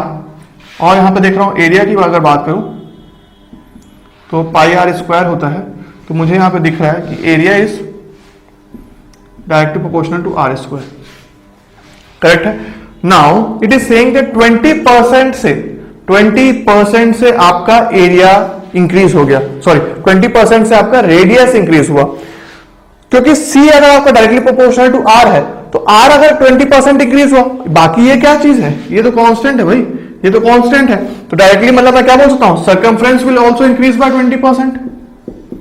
ठीक है, द सर्कमफ्रेंस इंक्रीज बाय 20%, क्योंकि circumference directly proportional to r है और 2 पाई क्या है, कांस्टेंट है आपका, तो circumference also increases by 22%, sorry 20%। ठीक है, circumference also increases by 20%. Now the area increase by, area is directly proportional to r square. अब यहां पे दो केसेस हो गए आपके, दो केसेस क्या, देखो यहां पे मैं क्या करने वाला हूं, अगर मैं नॉर्मल बेसिक अप्रोच से जाऊं, एकदम बेसिक अप्रोच से जाऊं, तो मैं क्या लिख सकता हूं, आपका ये जो हो गया एरिया, रेडियस क्या हुआ 20% से इंक्रीज हुआ, इसका मतलब क्या 1.2 टाइम्स ऑफ आर हो गया प्रीवियस, तो इसको मैं स्क्वायर करूं तो कितना हो जाएगा 1.44 आर। न्यू एरिया न्यू जो हो रहा है आपका, दिस इंप्लाइज एरिया न्यू जो हो रहा है वो क्या हो गया 1.44 आर, तो 1.44 आर, देखो पाई आर स्क्वायर में क्या हुआ, ये पाई तो कांस्टेंट है ना भाई, तो उसका कोई सिग्निफिकेंस हुआ नहीं, तो 1.44 टाइम्स मतलब कि क्या 44% आपका इंक्रीज देखने को मिला है, तो इंक्रीजेस बाय 44%। तो यहां पे मैंने क्या किया, बस आर को मैंने रिप्लेस किया 1.2 टाइम्स है, ठीक है, क्योंकि 20% इंक्रीज हुआ तो उसको दिखाने के लिए मेरे को क्या करना पड़ेगा 1.2 टाइम्स, तो 1.2 का स्क्वायर किया तो मेरे को क्या मिलेगा 1.44 इंटू आर। अब देखो ये तो एक तरीका हो गया, दूसरा तरीका क्या, क्योंकि यहां पे सिर्फ एक ही चीज इंक्रीज कर रहा है तो आपको इस चीज मेथड का सिग्निफिकेंस ना पता चले, क्योंकि हम डायरेक्टली 1.2 का स्क्वायर कर सकते हैं, पर अगर मान लो कुछ अलग चीज होता, मान लो डिफरेंट टाइप का होता, तो ओवरऑल अगर मैं जैसे बात करूं, इस क्वेश्चन का बात करता हूं, इस क्वेश्चन का अगर मैं बात करूं तो देखो यहां पे हो क्या रहा है, 10% से एक चीज इंक्रीज हुआ, दूसरे में क्या हुआ 5% से इंक्रीज हुआ, राइट, 10% से लेंथ इंक्रीज हुआ था और आपका 5% से ब्रेड्थ इंक्रीज हुआ था। तो अगर मैं देखूं एरिया कितने परसेंट से इंक्रीज हो रहा है, एरिया अगर बात करूं तो मैं क्या बोल सकता हूं, आपको पेज पलटा के देखिए, मैंने फॉर्मूला लिखा था plus minus a plus minus B plus minus A B upon 100, this was the total successive percentage change. ठीक है, उसका फॉर्मूला लिखवाया था मैंने, तो मैं क्या बोल सकता हूं यहां पे दो तरीके से, उसी फॉर्मूला से अगर मैं देखूं तो ये 10 प्लस 5, क्योंकि दोनों इंक्रीज किए हैं, अपॉन 15 अपॉन 100, तो क्या हो गया 15.15% से आपका एरिया इंक्रीज हुआ है। ठीक है, 15.15% से आपका इंक्रीज एरिया हुआ है, राइट, ये डायरेक्ट उस सक्सेसिव परसेंटेज चेंज के फॉर्मूला से, क्लास के स्टार्टिंग जो परसेंटेज एंड इट्स एप्लीकेशन के स्टार्टिंग क्लास में मैंने आपको फॉर्मूला लिखवाया था सक्सेसिव परसेंटेज चेंज का, उसी के बेसिस में बोल रहा हूं, plus minus a plus minus B plus minus A B upon 100। तो प्लस माइनस क्यों यूज कर रहा हूं, फॉर इंक्रीज एंड डिक्रीज के प्लस यूज करता हूं, इंक्रीज के लिए डिक्रीज के माइनस, तो यहां पे दोनों इंक्रीज कर रहे थे, तो प्लस 10 प्लस 5 प्लस 50, सॉरी ये ए बी दैट इज 50, ठीक है, ये हो जाएगा 50, तो 15.5%, सॉरी मैंने ऐड कर दिया था, ठीक है, तो 15.5%। नाउ ये एक केस हो गया। दूसरा, अगर मेरे को फाइनल वैल्यू फाइंड आउट करना था तो मैं क्या कर सकता था डायरेक्टली, अगर मेरे को एरिया का एक और मेथड से मैं सॉल्व कर सकता था कि यहां पे 50 हो रहा है, ठीक है, इनिशियल वैल्यू क्या है एरिया का 50 है, तो अगर मेरे को इंक्रीज दिखाना है तो मैं क्या करता 1 plus 10 by 100 plus 1 plus 5 by 100, right, तो ये भी एक फॉर्मूला लिखवाया था मैंने सक्सेसिव परसेंटेज चेंज का, और वही सेम चीज देखो इसके इक्विवेलेंट आया और कुछ नहीं किया हमने, 50 इंटू सेम थिंग किया। तो आपको समझ में आ रहा होगा कि वो फॉर्मूला से कितने सिग्निफिकेंस महसूस हो रहा होगा थोड़ा सा, और अगर नहीं हो रहा है तो कोई दिक्कत की बात नहीं। अभी हम जस्ट इसके बाद इतने क्वेश्चंस को डील करने के बाद, देखो फिफ्थ क्वेश्चन भी आपका डन हो गया यहाँ पे, तो ये सबको डील करने के बाद ना मैं अब प्रॉफिट एंड लॉस में चलता हूं, और प्रॉफिट एंड लॉस में जब डिस्काउंट्स का क्वेश्चंस देखेंगे और सक्सेसिव डिस्काउंट्स की बात करेंगे, तो उस केस में भी आपको वो जो पहले फॉर्मूला हमने डिस्कस किया उसका भी आइडिया हो जाएगा। पर हाँ, डेफिनेटली इस अभी जो हमने लेटेस्ट फॉर्मूला देखा ना, तो ये फर्स्ट 3 क्वेश्चंस पे आपको उसका सिग्निफिकेंस पता चला होगा कि अगर एक प्राइस इंक्रीज हो रहा है तो एक चीज इंक्रीज हो रहा है और आउटपुट को कांस्टेंट रखना है, तो दूसरा चीज कितने परसेंट से डिक्रीज होगा। और दूसरा केस कौन सा, अगर ए अगर इतना ज्यादा है तो बी उससे कितना लेस होगा। ऐसे क्वेश्चंस के लिए आपको डायरेक्ट उन फॉर्मूलाज का यूज करके सॉल्व कर सकते हो। तो मैं चलता हूं प्रॉफिट एंड लॉस में डिस्कस करता हूं, जो कि है परसेंटेज का नेक्स्ट एप्लीकेशन। तो अब मैं डिस्कस करने वाला हूं प्रॉफिट एंड लॉस के बारे में। तो देखिए, प्रॉफिट एंड लॉस के बारे में मैंने आपको थोड़ा सा आइडिया दे दिया था और आपको बहुत कुछ पहले से बचपन से पता होगा, क्योंकि प्रॉफिट एंड लॉस कोई नई चीज नहीं है, हम हमेशा डील करते हुए आए हैं, राइट। तो ये भी एक परसेंटेज का एप्लीकेशन है और इसमें हम काफी प्लेंटी ऑफ क्वेश्चंस देखेंगे।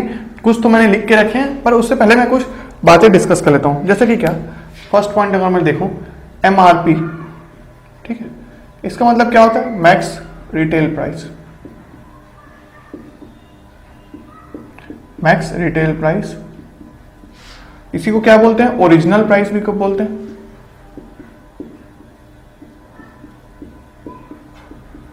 कभी कभार इसको लिस्ट प्राइस भी बोलते हैं, कैटलॉग प्राइस भी बोलते हैं।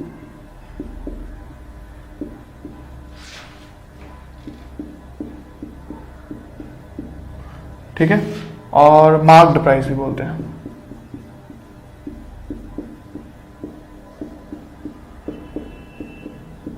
ठीक है, तो कभी भी आप एमआरपी देखेंगे तो आपको ये सब चीजें समझ जाना है। कभी आपको कैटलॉग प्राइस मेंशन किया गया रहेगा तो आपको क्या समझना है कि वो एमआरपी गिवन है। अब एमआरपी से हमारा क्या लेना देना है, उसको डिस्कस करते हैं। एमआरपी से हमारा ये लेना देना है कि डिस्काउंट जो रहता है, discount is always given on marked price. इसका मतलब कि क्या, कि ये मैं लिख सकता हूं कि अगर मैं एमआरपी माइनस डिस्काउंट करूं तो मेरे पास क्या आ जाएगा? Selling price. तो मेरे पास आ जाएगा सेलिंग प्राइस। अब सेलिंग प्राइस के आने से क्या सिग्निफिकेंस होगा कि अगर मान लो मेरे को डिस्कस करना हो मार्जिन परसेंट के बारे में, तो ये फॉर्मूला मैंने आपको फर्स्ट क्लास में भी बताया था, फर्स्ट क्लास का इस वीडियो लेक्चर के स्टार्टिंग में भी बताया था आपको मार्जिन परसेंट के। तो उसमें क्या फॉर्मूला था आपका? SP minus CP upon SP into 100%। और अब बात मार्जिन परसेंट की हो गई है तो बाकी हम किसका कर सकते हैं? प्रॉफिट एंड लॉस परसेंट के बारे में भी आइडिया ले सकते हैं। तो profit and loss percent, profit percent की बात करूं तो क्या होता था? SP minus CP upon CP into 100। वैसे ही अगर मैं लॉस परसेंट की बात करूं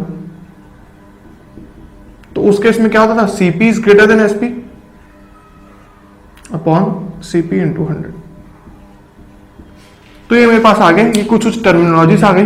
अब देखो एक चीज और क्या दिख रहा है मुझे कि मार्क्ड प्राइस पे ऊपर ही डिस्काउंट लगता है। तो कभी भी डिस्काउंट की बात हो तो आपको क्या समझना है कि MRP minus discount is selling price, right.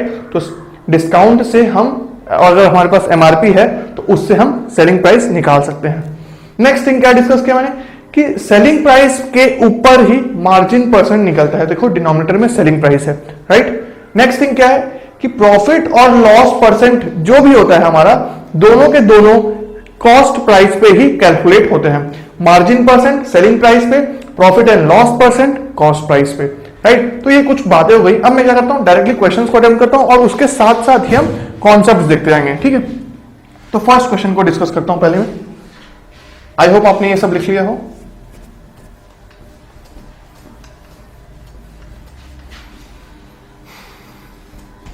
Aptitude is all about practice, ठीक है। मैथ्स की तरह एप्टीट्यूड में भी आपको प्लेंटी ऑफ क्वेश्चंस प्रैक्टिस करने पड़ेंगे, तभी आपको कॉन्फिडेंस आएगा। और अगर आप बेसिक अच्छे से नोट्स बनाते जाएंगे ना और अच्छे से सारे क्वेश्चंस को करते जाएंगे, स्टाइल देखते जाएंगे और थोड़े बहुत अगर पेपर्स अटेम्प्ट भी कर लेंगे तो आपको फिर एक्स्ट्रा कुछ पढ़ने की जरूरत नहीं पड़ेगी एप्टीट्यूड में, इतना मोर देन सफिशिएंट होगा, राइट। तो मैं क्वेश्चन नंबर 1 के ऊपर चलता हूं, right. A bought a cycle, ठीक है। ए जो है वो एक साइकिल लेके आता है फॉर रुपीज 1080, राइट। तो यहां पे मैं क्या देख सकता हूं, cost price is how much? 1080 and then sold it to be for loss of 20%। तो यहां पे सेलिंग प्राइस क्या हो गया, यहां पे मैं नाम के साथ लिखता हूं, sorry. CP of A is equal to how much?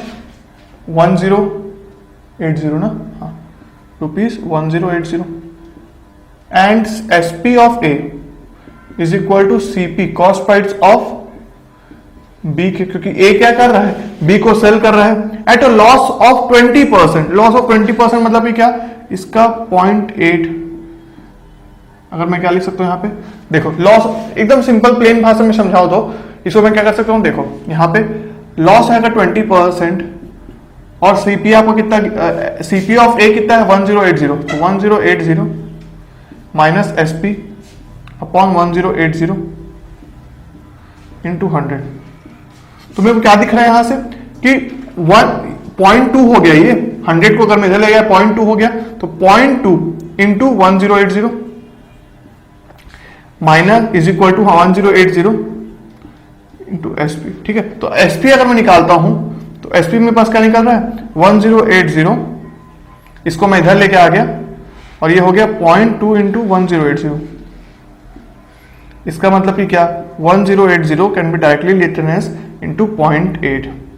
ठीक है, अगर मैं 1080 को कॉमन लेता हूं तो 1 माइनस 0.2 इज हाउ मच 0.8। तो नेक्स्ट टाइम से मैं अभी आपको समझाने के लिए प्रॉफिट और लॉस परसेंट को समझाने के लिए आपको मैं अभी ऐसे लिख के दिखा रहा हूं, पर नेक्स्ट टाइम से मैं डायरेक्टली मल्टीप्लाई करूंगा 0.8 से, राइट। तो ये फर्स्ट था, इसलिए मैंने आपको एग्जाम्पल के थ्रू ऐसे समझाया।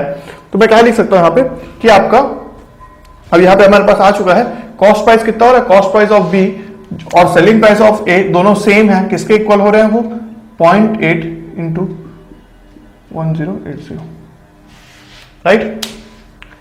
नाउ ये हो गया मेरे पास अभी तक question decode. Next thing, be spend ₹36 on improving condition of cycle. अब साइकिल क्योंकि सेकेंड हैंड थी तो उसकी कुछ कंडीशन इंप्रूव करने के लिए बी ने उस पर ₹36 एक्स्ट्रा से क्या किया, इन्वेस्ट किया। तो उसके लिए मैं क्या लिख सकता हूं, money invested by B. Money क्या है, इसको सीधा लिखता हूं cost price, new cost price of B कितना हो गया, क्योंकि उस पर और खर्च करना पड़ा बी को, वो कितना हो गया, new cost price of B is how much 0.8 into 1080, इतना ए को दिया और दूसरा ₹36 इंप्रूव करने के लिए दिया कंडीशन को, नहीं। ठीक है, अब देन सोल्ड इट टू सी। इतना कुछ करने के बाद उसने सी को सेल कर दिया एट फॉर 20% प्रॉफिट। अब क्या हुआ, 20% के प्रॉफिट पे बी ने सेल कर दिया। व्हाट अमाउंट सी पे फॉर द साइकिल। कितना बेसिक सा क्वेश्चन था। ठीक है, तो अगर मेरे पास ये आ गया, अब अगर मेरे को 20% का प्रॉफिट निकालना है तो मैं क्या देख सकता हूं, cost price of selling price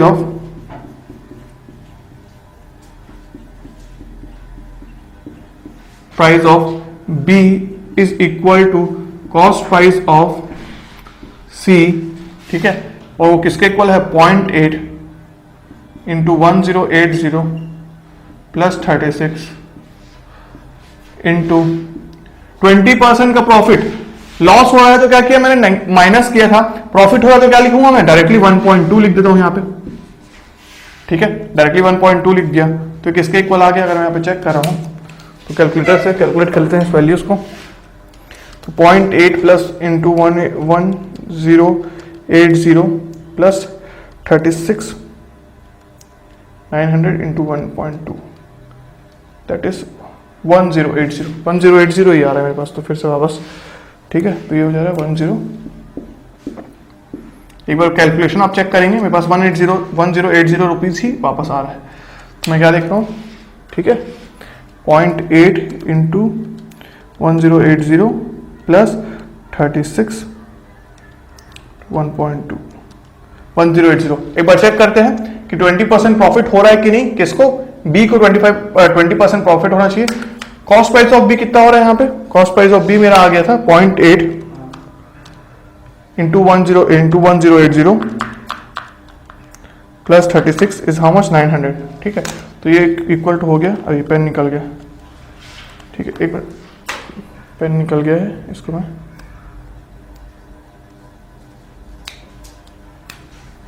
this is how much 900।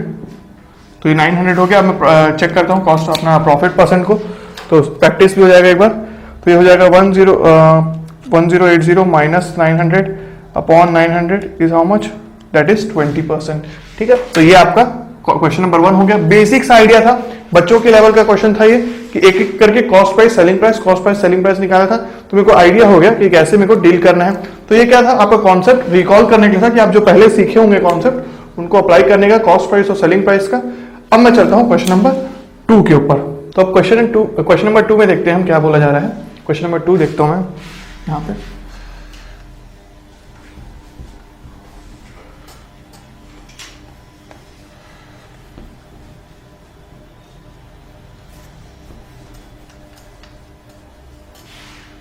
Question number 2 में है अनिरुद्ध बॉट 8 लेमन्स, ठीक है, फॉर अ रुपी। तो मैं क्या देख रहा हूं यहाँ पे, कॉस्ट प्राइस जो है, कॉस्ट प्राइस जो है 8 लेमन्स का कितना है, 1 रुपी है, correct. Now but sales only 6 lemon. तो अब यहां पे सेलिंग प्राइस की जो बात हो रही है ना, वो किसकी बात हो रहा है, 6 लेमन्स का। तो उससे पहले मैं डिस्कस करता हूं कि अगर 8 लेमन्स का 1 रुपए है, 8 लेमन्स को 1 रुपए में लाया है, तो 1 लेमन को कितने में लाया होगा, फॉर 1/8 रुपी, ठीक है। वैसे ही अगर सेलिंग प्राइस की बात करूं तो यहां पे 6 लेमन्स का मेरे पास कितना दिया जा रहा है, 1 रुपी है, 1 रुपी अगर यहां पे लिख रहा हूं तो 1 लेमन का कितना हुआ, 1/6। Now next thing is what, simple सी बात है, क्लियरली दिख रहा है कि सेलिंग प्राइस हमारा ज्यादा है कॉस्ट प्राइस से, तो यहां पे मैं प्रॉफिट परसेंट निकाल सकता हूं। तो प्रॉफिट परसेंट कितना हो रहा होगा, 1/6 minus 1/8 upon profit is always calculated on CP. तो ये कुछ आपका 33.3% आ जाएगा शायद, देख लीजिएगा एक बार, चेक कर लीजिएगा, ठीक है। क्योंकि मैं क्या कर रहा हूं, ये अगर सॉल्व कर ले तो यहां पे देखो 8 माइनस 6 दैट इज 2, 1/4 तो 1/24 हो गया, ये 1/24 और ये 1/8, ठीक है। तो ये चेक करो तो 1 सा 3 सा 100, तो 33.3% ही आ रहा है, ठीक है, राइट। चलो ये हो गया आपका क्वेश्चन नंबर 2। ये भी बेसिक सा क्वेश्चन था आपका, ठीक है। पर यही बेसिक से क्वेश्चन आप गलती करेंगे एग्जाम में, क्योंकि आप क्या करेंगे, हड़बड़ा जाएंगे कि 8 लेमन्स का 1 रुपी है, 6 लेमन्स का 1 रुपी, तो अब क्या करूं। तो आपको क्या करना है, 1 लेमन के में पहले कन्वर्ट करना है, फिर उसके बाद प्रॉफिट निकालना है, राइट। तो मैं पहले बेसिक से स्टार्ट कर रहा हूं लेवल को, फिर धीरे धीरे एडवांस की तरफ बढ़ते जाऊंगा। नाउ नेक्स्ट थर्ड क्वेश्चन की ओर चलता हूं मैं, वो भी सिमिलर काइंड ऑफ क्वेश्चन है थोड़ा सा। आदित्य परचेज टॉफीज एट ₹10 पर डजन, तो 12 टॉफीज का कितना है, 10 rupees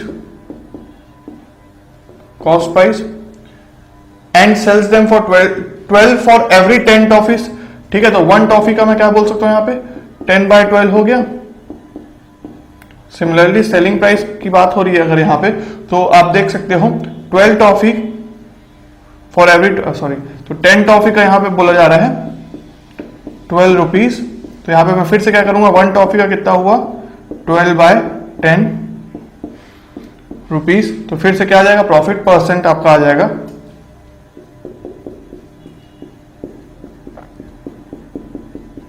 1.2 minus SP minus 10/12 upon 10/12 into 100।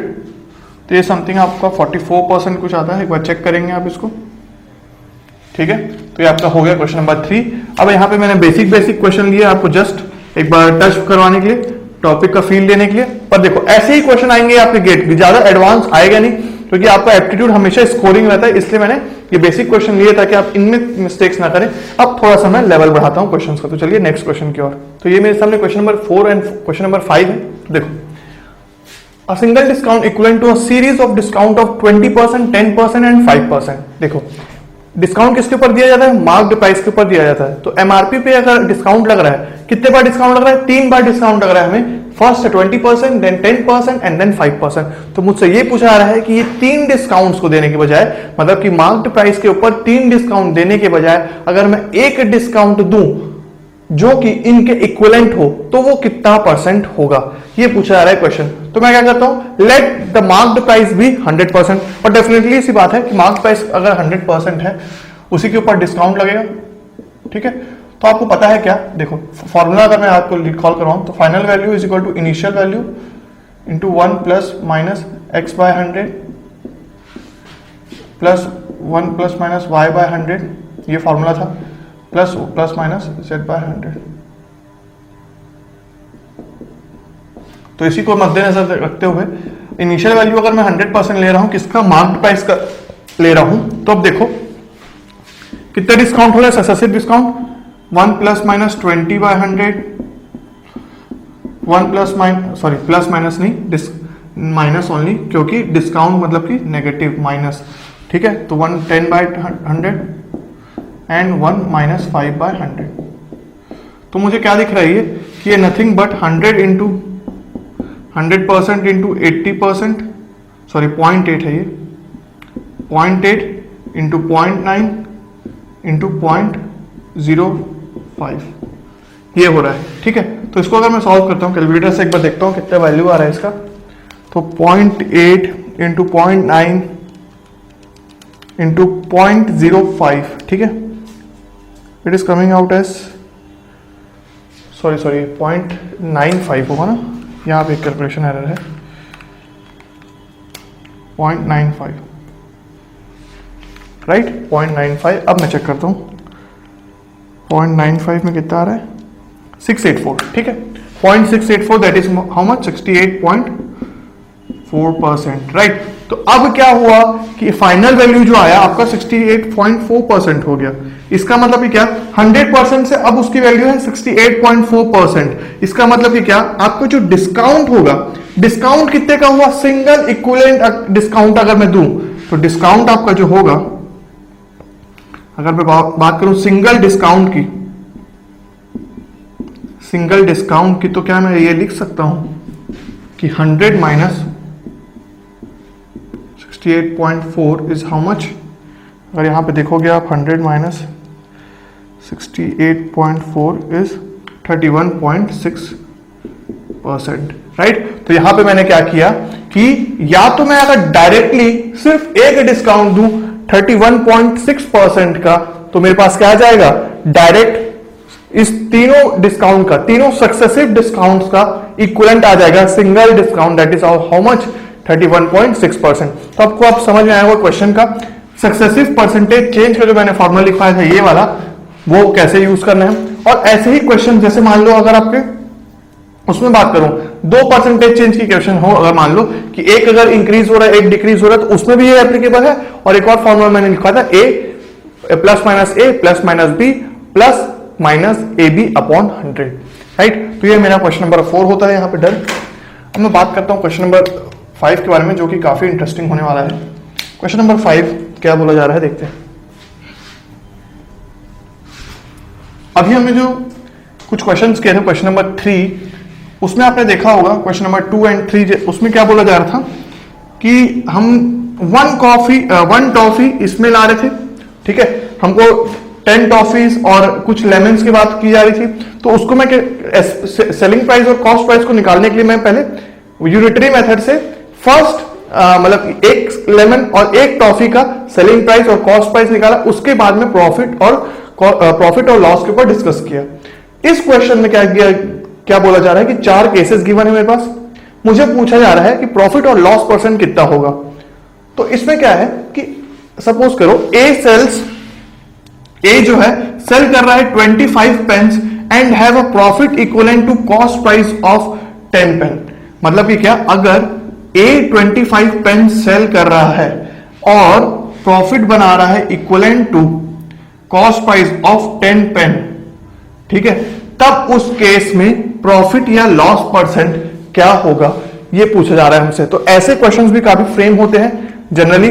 तो आप इसका आइडिया कैसे करेंगे, देखो ऐसा क्वेश्चन कभी भी हो तो इसका मतलब कि क्या, ए सेल कर रहा है और प्रॉफिट बना रहा है, इसका मतलब कि क्या, 25 SP minus 25 CP is equivalent to profit equivalent to cost price of 10 pen. तो 10 पेन के इक्वल है कॉस्ट प्राइस के ना। तो आपको थोड़ा सा आइडिया हुआ होगा। क्वेश्चन नंबर 2 और 3 में मैंने क्या किया कि कॉस्ट, ऐसा तो नहीं करते हो ना कि जैसे अगर मैं प्रॉफिट निकालूं तो एक लेमन का मान लो, एक लेमन का रुपीस कितना आ रहा था, कॉस्ट प्राइस हमारा आपको याद होगा 1/8 था, एक का 1/8 था कॉस्ट प्राइस, दूसरे केस में सेलिंग प्राइस था 1/6 था। तो जब मैं बात करूं एक लेमन का, तो मैं क्या करता, कॉस्ट प्राइस और सेलिंग प्राइस दोनों एक लेमन का कंसिडर कर रहा था, राइट।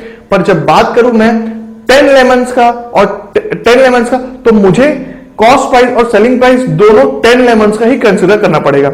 और जो क्वेश्चन नंबर 2 और 3 था उसमें मैंने क्या किया था, 1 लेमन में इसलिए लाया था मैं, या फिर 1 टॉफी इस वन टॉफी का कॉस्ट प्राइस और सेलिंग प्राइस इसलिए निकाला था क्योंकि आप नोटिस किए होंगे दोनों क्वेश्चंस में कि कॉस्ट प्राइस और सेलिंग प्राइस दोनों क्वेश्चंस में डिफरेंट थे, क्योंकि लेमन्स के कॉस्ट प्राइस जितने नंबर ऑफ लेमन्स थे वो डिफरेंट था और सेलिंग प्राइस डिफरेंट था, सॉरी नंबर ऑफ लेमन जो सेल कर रहे थे वो डिफरेंट था, और टॉफीज में भी नंबर ऑफ टॉफीज जो पहले परचेज किए गए थे वो डिफरेंट था और नंबर ऑफ टॉफीज जो सेल कर रहे थे वो डिफरेंट था। तो मुझे क्या किया, मैंने क्या किया उसमें कि एक लेमन और एक टॉफी की मैं पहले मैं लाया, उसके बाद में सेलिंग प्राइस और कॉस्ट प्राइस को मतलब वो चेक क्रॉस चेक किया। तो इसमें भी अब मेरे को चेक करना है कि पहले मेरे को कॉस्ट प्राइस और सेलिंग प्राइस 25 के 25 पेन का पहले बात करना पड़ेगा, राइट, क्योंकि यहां पर 25 पेन्स की बात हो रही है इसलिए, ठीक है। तो इसलिए मैंने कॉस्ट प्राइस भी 25 पेन्स का लिया, और ये तो सीधा सा मेरे को गिवन है, कॉस्ट प्राइस किसके इक्वल है, 10 कॉस्ट प्राइस के इक्वल है, कॉस्ट प्राइस ऑफ 10 पेन के इक्वल है प्रॉफिट। तो प्रॉफिट क्या होता है, SP minus CP, profit is equal to SP minus CP. तो एसपी किसका है, 25 पेन्स का एसपी, कॉस्ट प्राइस किसका होना चाहिए, 25 पेन्स का ही कॉस्ट प्राइस होना चाहिए। ऐसा नहीं कि आप, क्योंकि डेफिनेटली देखो ना, 25 पेन्स का कॉस्ट प्राइस सेलिंग प्राइस लोगे और अगर 20 पेन्स का कॉस्ट प्राइस लोगे तो डेफिनेटली कॉस्ट सेलिंग प्राइस आपका कॉस्ट प्राइस से ज्यादा आएगा, तो उसमें प्रॉफिट हो जाएगा। तो इसमें आपको पता नहीं चलेगा कि प्रॉफिट हो रहा है कि लॉस हो रहा है। तो इसलिए आपको जब भी हो कॉस्ट प्राइस और सेलिंग प्राइस, उस केस में अमाउंट जो मतलब नंबर ऑफ केसेस जो होना चाहिए, आपका लेमन्स हो चाहे टॉफीज हो चाहे ये पेन्स का केस हो, तो वो क्या होना चाहिए, फिक्स्ड होना चाहिए। चाहे एक का डिस्कस करो या फिर मल्टीपल का डिस्कस करो, सेलिंग प्राइस पहले अमाउंट फिक्स कर लो कि इतने नंबर ऑफ पेन्स है या फिर इतने नंबर ऑफ टॉफीज है या इतने नंबर ऑफ आपके लेमन्स है, उसके बाद ही मैं सेलिंग प्राइस और कॉस्ट प्राइस को चेक करूंगा कि कौन ज्यादा है और किसमें लॉस हो रहा है और किसमें प्रॉफिट हो रहा है। तो इसमें क्या बोला गया था, 25 पेन्स की बात हो रही थी, इसलिए मैंने 25 पेन्स का सेलिंग प्राइस लिया, 25 पेन का कॉस्ट प्राइस लिया, और वो किसके इक्वल था, वो इक्वल था एसपी माइनस सीपी, प्रॉफिट के इक्वल था, किसके प्रॉफिट के इक्वल था, 10 पेन के कॉस्ट प्राइस के इक्वल था। तो वही मैंने स्टेटमेंट में लिखा। अगर मैं यहां पे देख रहा हूं तो मुझे क्या देख रहा है, 25 SP is equal to 35 CP, तो 5 SP is equal to 7 CP. This implies SP is equal to 5/7. ठीक है, ये SP जो है आपका 5/7 है, ठीक है। सॉरी, ये हो जाएगा आपका, ये हो जाएगा आपका 7/5 नहीं, ठीक है। तो मैं अगर देख रहा हूं क्या, SP is equal to 1.4 times of CP. तो अगर मेरे को प्रॉफिट परसेंटेज निकालना होगा तो कितना होगा, वो एसपी को लिख सकता हूं मैं 1.4 CP minus CP upon CP is into 100 is equal to 40%, ठीक है। तो ये हो गया मेरा क्वेश्चन नंबर 5 का ए पार्ट। तो आपको समझ में आया, मेरे को बस एसपी और सीपी का रिलेशनशिप चाहिए था ताकि मैं प्रॉफिट परसेंटेज निकाल सकूं। अब मैं चलता हूं क्वेश्चन नंबर 5 के बी पार्ट में। तो उसमें क्या बोला जा रहा है,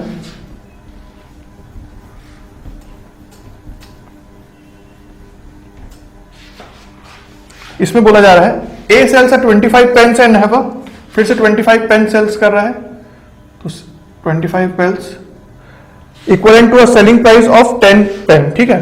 25 एसपी माइनस 25 सीपी सेम चीज है, और इस बार क्या हो जा रहा है, 10 पेन्स के सेलिंग प्राइस के इक्वल है, ठीक है, 10 एसपी।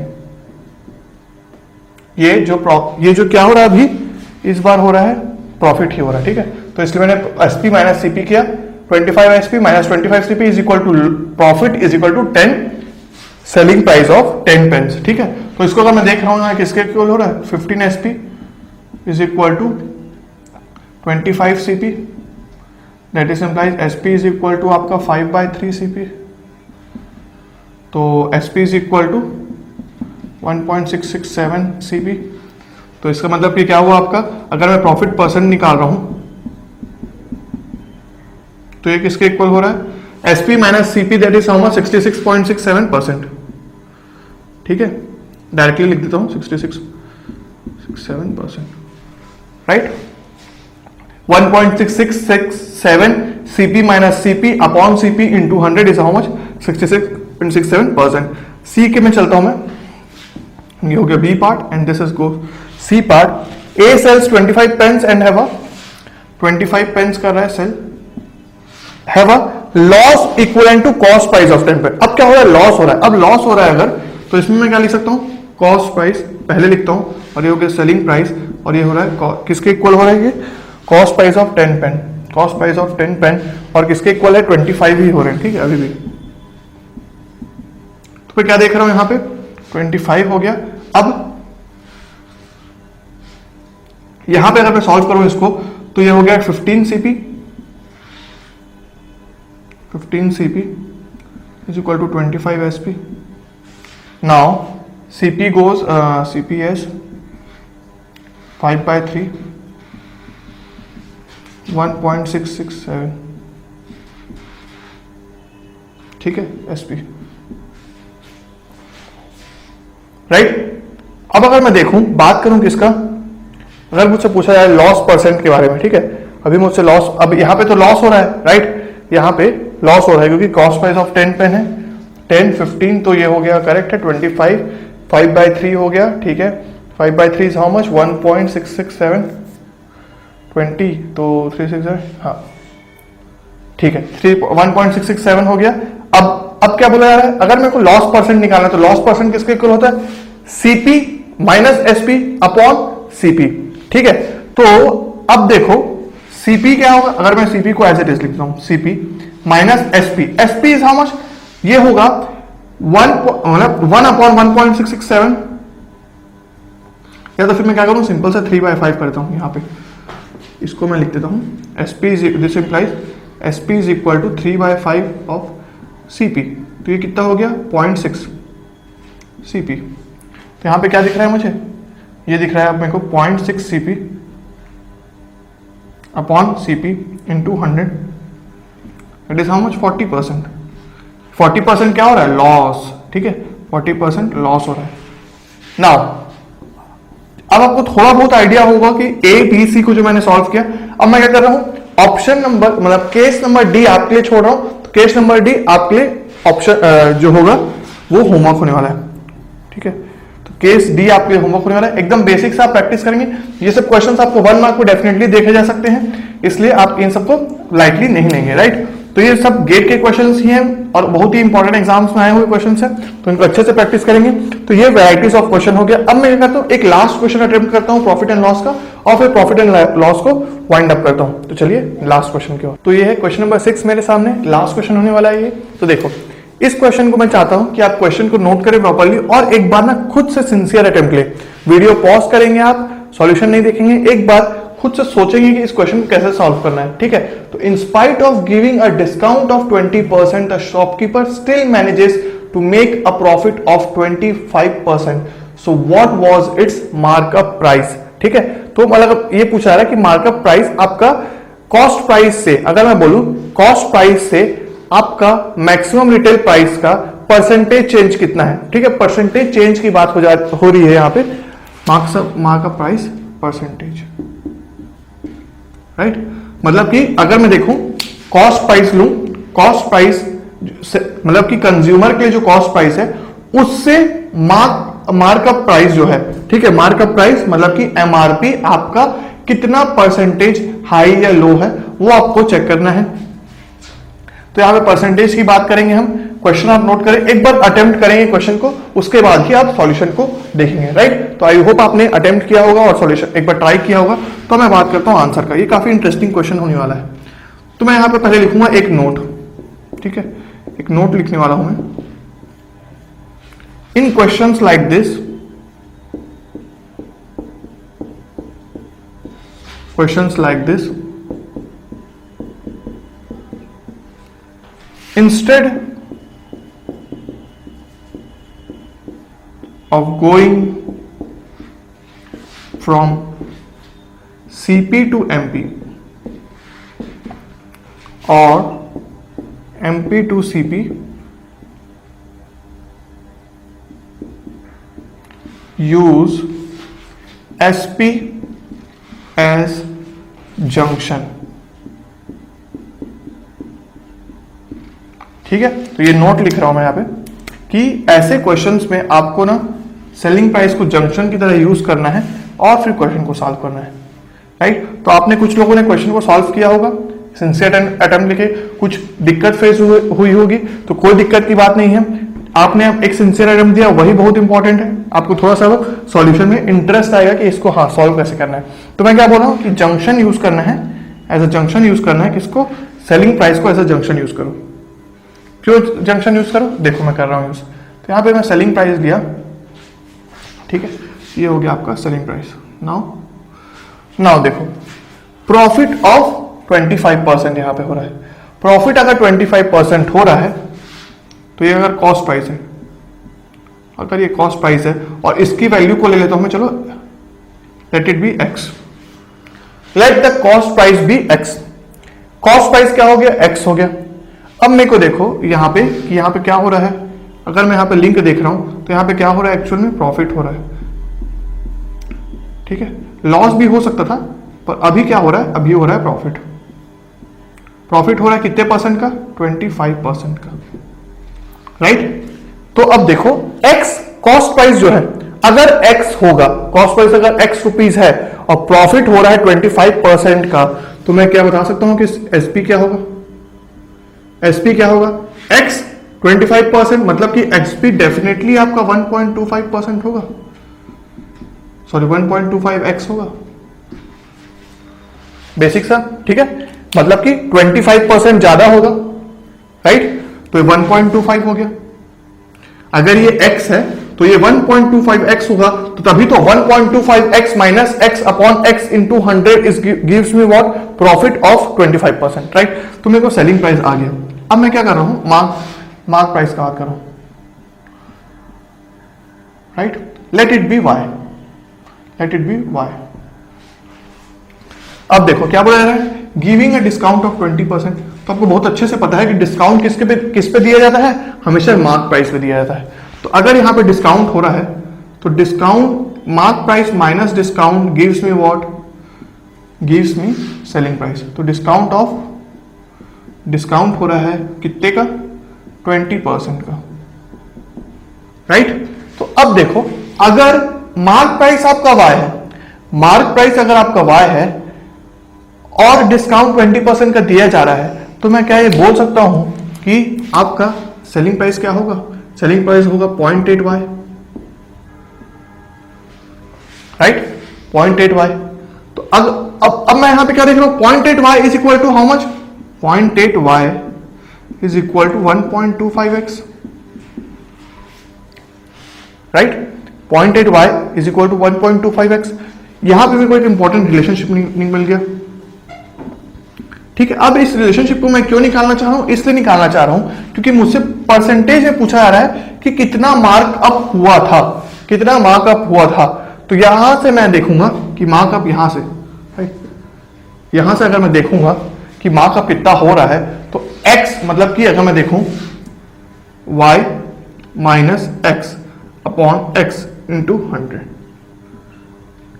तो ये मेरे पास आएगा मार्कअप परसेंटेज, राइट। तो यहां पे क्या गिवन है मेरे को, x। अब मैं y की वैल्यू निकालूं इन टर्म्स ऑफ, अगर x निकालूंगा तो 1.25 अपॉन 0.8 करूंगा मैं, तो इट इज हाउ मच, 1.5625। तो ये किसके इक्वल आ रहा है,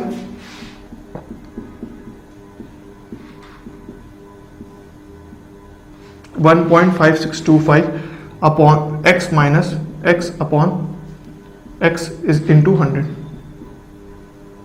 into 100. So this gives me what? This is nothing but 56.25%, right? ये तो अब देखो कितना बेहतरीन सा क्वेश्चन था ये। इसमें हमने क्या क्या सीखा, इसमें ऐसा हुआ था कि जो शॉपकीपर जो था उसने कुछ मार्कअप प्राइस पे डिस्काउंट दिया, मार्कअप प्राइस पे डिस्काउंट दिया, कितना परसेंट का, 20% का डिस्काउंट दिया। तो उसके पास कुछ सेलिंग प्राइस आया। अब जब वो सेलिंग प्राइस से सेल किया कस्टमर को, फिर भी डिस्काउंट 20% डिस्काउंट देने के बाद भी जब वो सेल किया कस्टमर को, तो भी वो प्रॉफिट ले आया। कितना परसेंट प्रॉफिट ले आया, 25% प्रॉफिट ले आया। तो पूछा ये गया था कितना परसेंट मार्कअप प्राइस था, मतलब कि अगर प्राइस निकालना होगा तो हम प्राइस निकाल सकते हैं, पर प्राइस का लिए हमको एक ना एक वैल्यू का आइडिया होना चाहिए। यहां पे हमारा मेन बात हो रहा है परसेंटेज का, ठीक है। तो मैंने क्या किया, एसपी को जंक्शन यूज किया। कभी भी ऐसे क्वेश्चन देखो तो क्या करना है, हमको एसपी को जंक्शन यूज करना है, ना हमको सीपी से एमपी जाना है, ना हमको एमपी टू एसपी आना है, हमको एसपी को जंक्शन यूज करना है, रिलेशनशिप निकालना है और डायरेक्टली हमको सॉल्व करना है। तो ये आपके कुछ क्वेश्चंस हो गए प्रॉफिट एंड लॉस के। अब आपको थोड़ा सा आइडिया होगा परसेंटेज एंड इट्स एप्लीकेशंस का और प्रॉफिट एंड लॉस के क्वेश्चंस का कुछ, पर इतने क्वेश्चंस काफी हैं आपके कॉन्सेप्ट क्लियर करने के लिए। पर हाँ, प्रैक्टिस के लिए आपको और क्वेश्चंस करने पड़ेंगे, तभी आपका स्पीड और एक्यूरेसी और आपका कॉन्सेप्ट क्लिक करने का और एप्लीकेशन पॉइंट ऑफ व्यू से और अच्छे से अच्छा होते जाएगा, ठीक है। तो मैं क्या करता हूँ, वीडियो का लेंथ थोड़ा सा लंबा हो रहा है, तो परसेंटेज इन एप्लीकेशन में mixtures and allegations and simple interest and compound interest का जो लेक्चर है उसको मैं क्या करता हूँ नेक्स्ट पार्ट में करता हूँ। तो ये जो आपका फर्स्ट पार्ट होने वाला है परसेंटेज एंड इट्स एप्लीकेशन का, नेक्स्ट पार्ट में हम डिस्कस करेंगे मिक्सचर्स एंड एलिगेशंस को और आपका compound interest and simple interest को, ठीक है। तो आपको आई होप आपको यहां तक समझ में आया होगा। चलते हैं हम पार्ट 2 में। Thank you everyone for watching this video till the end. Please like this video and share it with your friends. If you are new to this channel, subscribe to our YouTube channel and don't forget to hit the bell icon to get the latest updates. And to boost your GATE preparation, enroll in our test series by clicking on the link displayed on the description and in the first comment. You can also join our Telegram channel by clicking on the link displayed in the description box. तो मिलते हैं अब next video में, तब तक के लिए have a good day. See ya.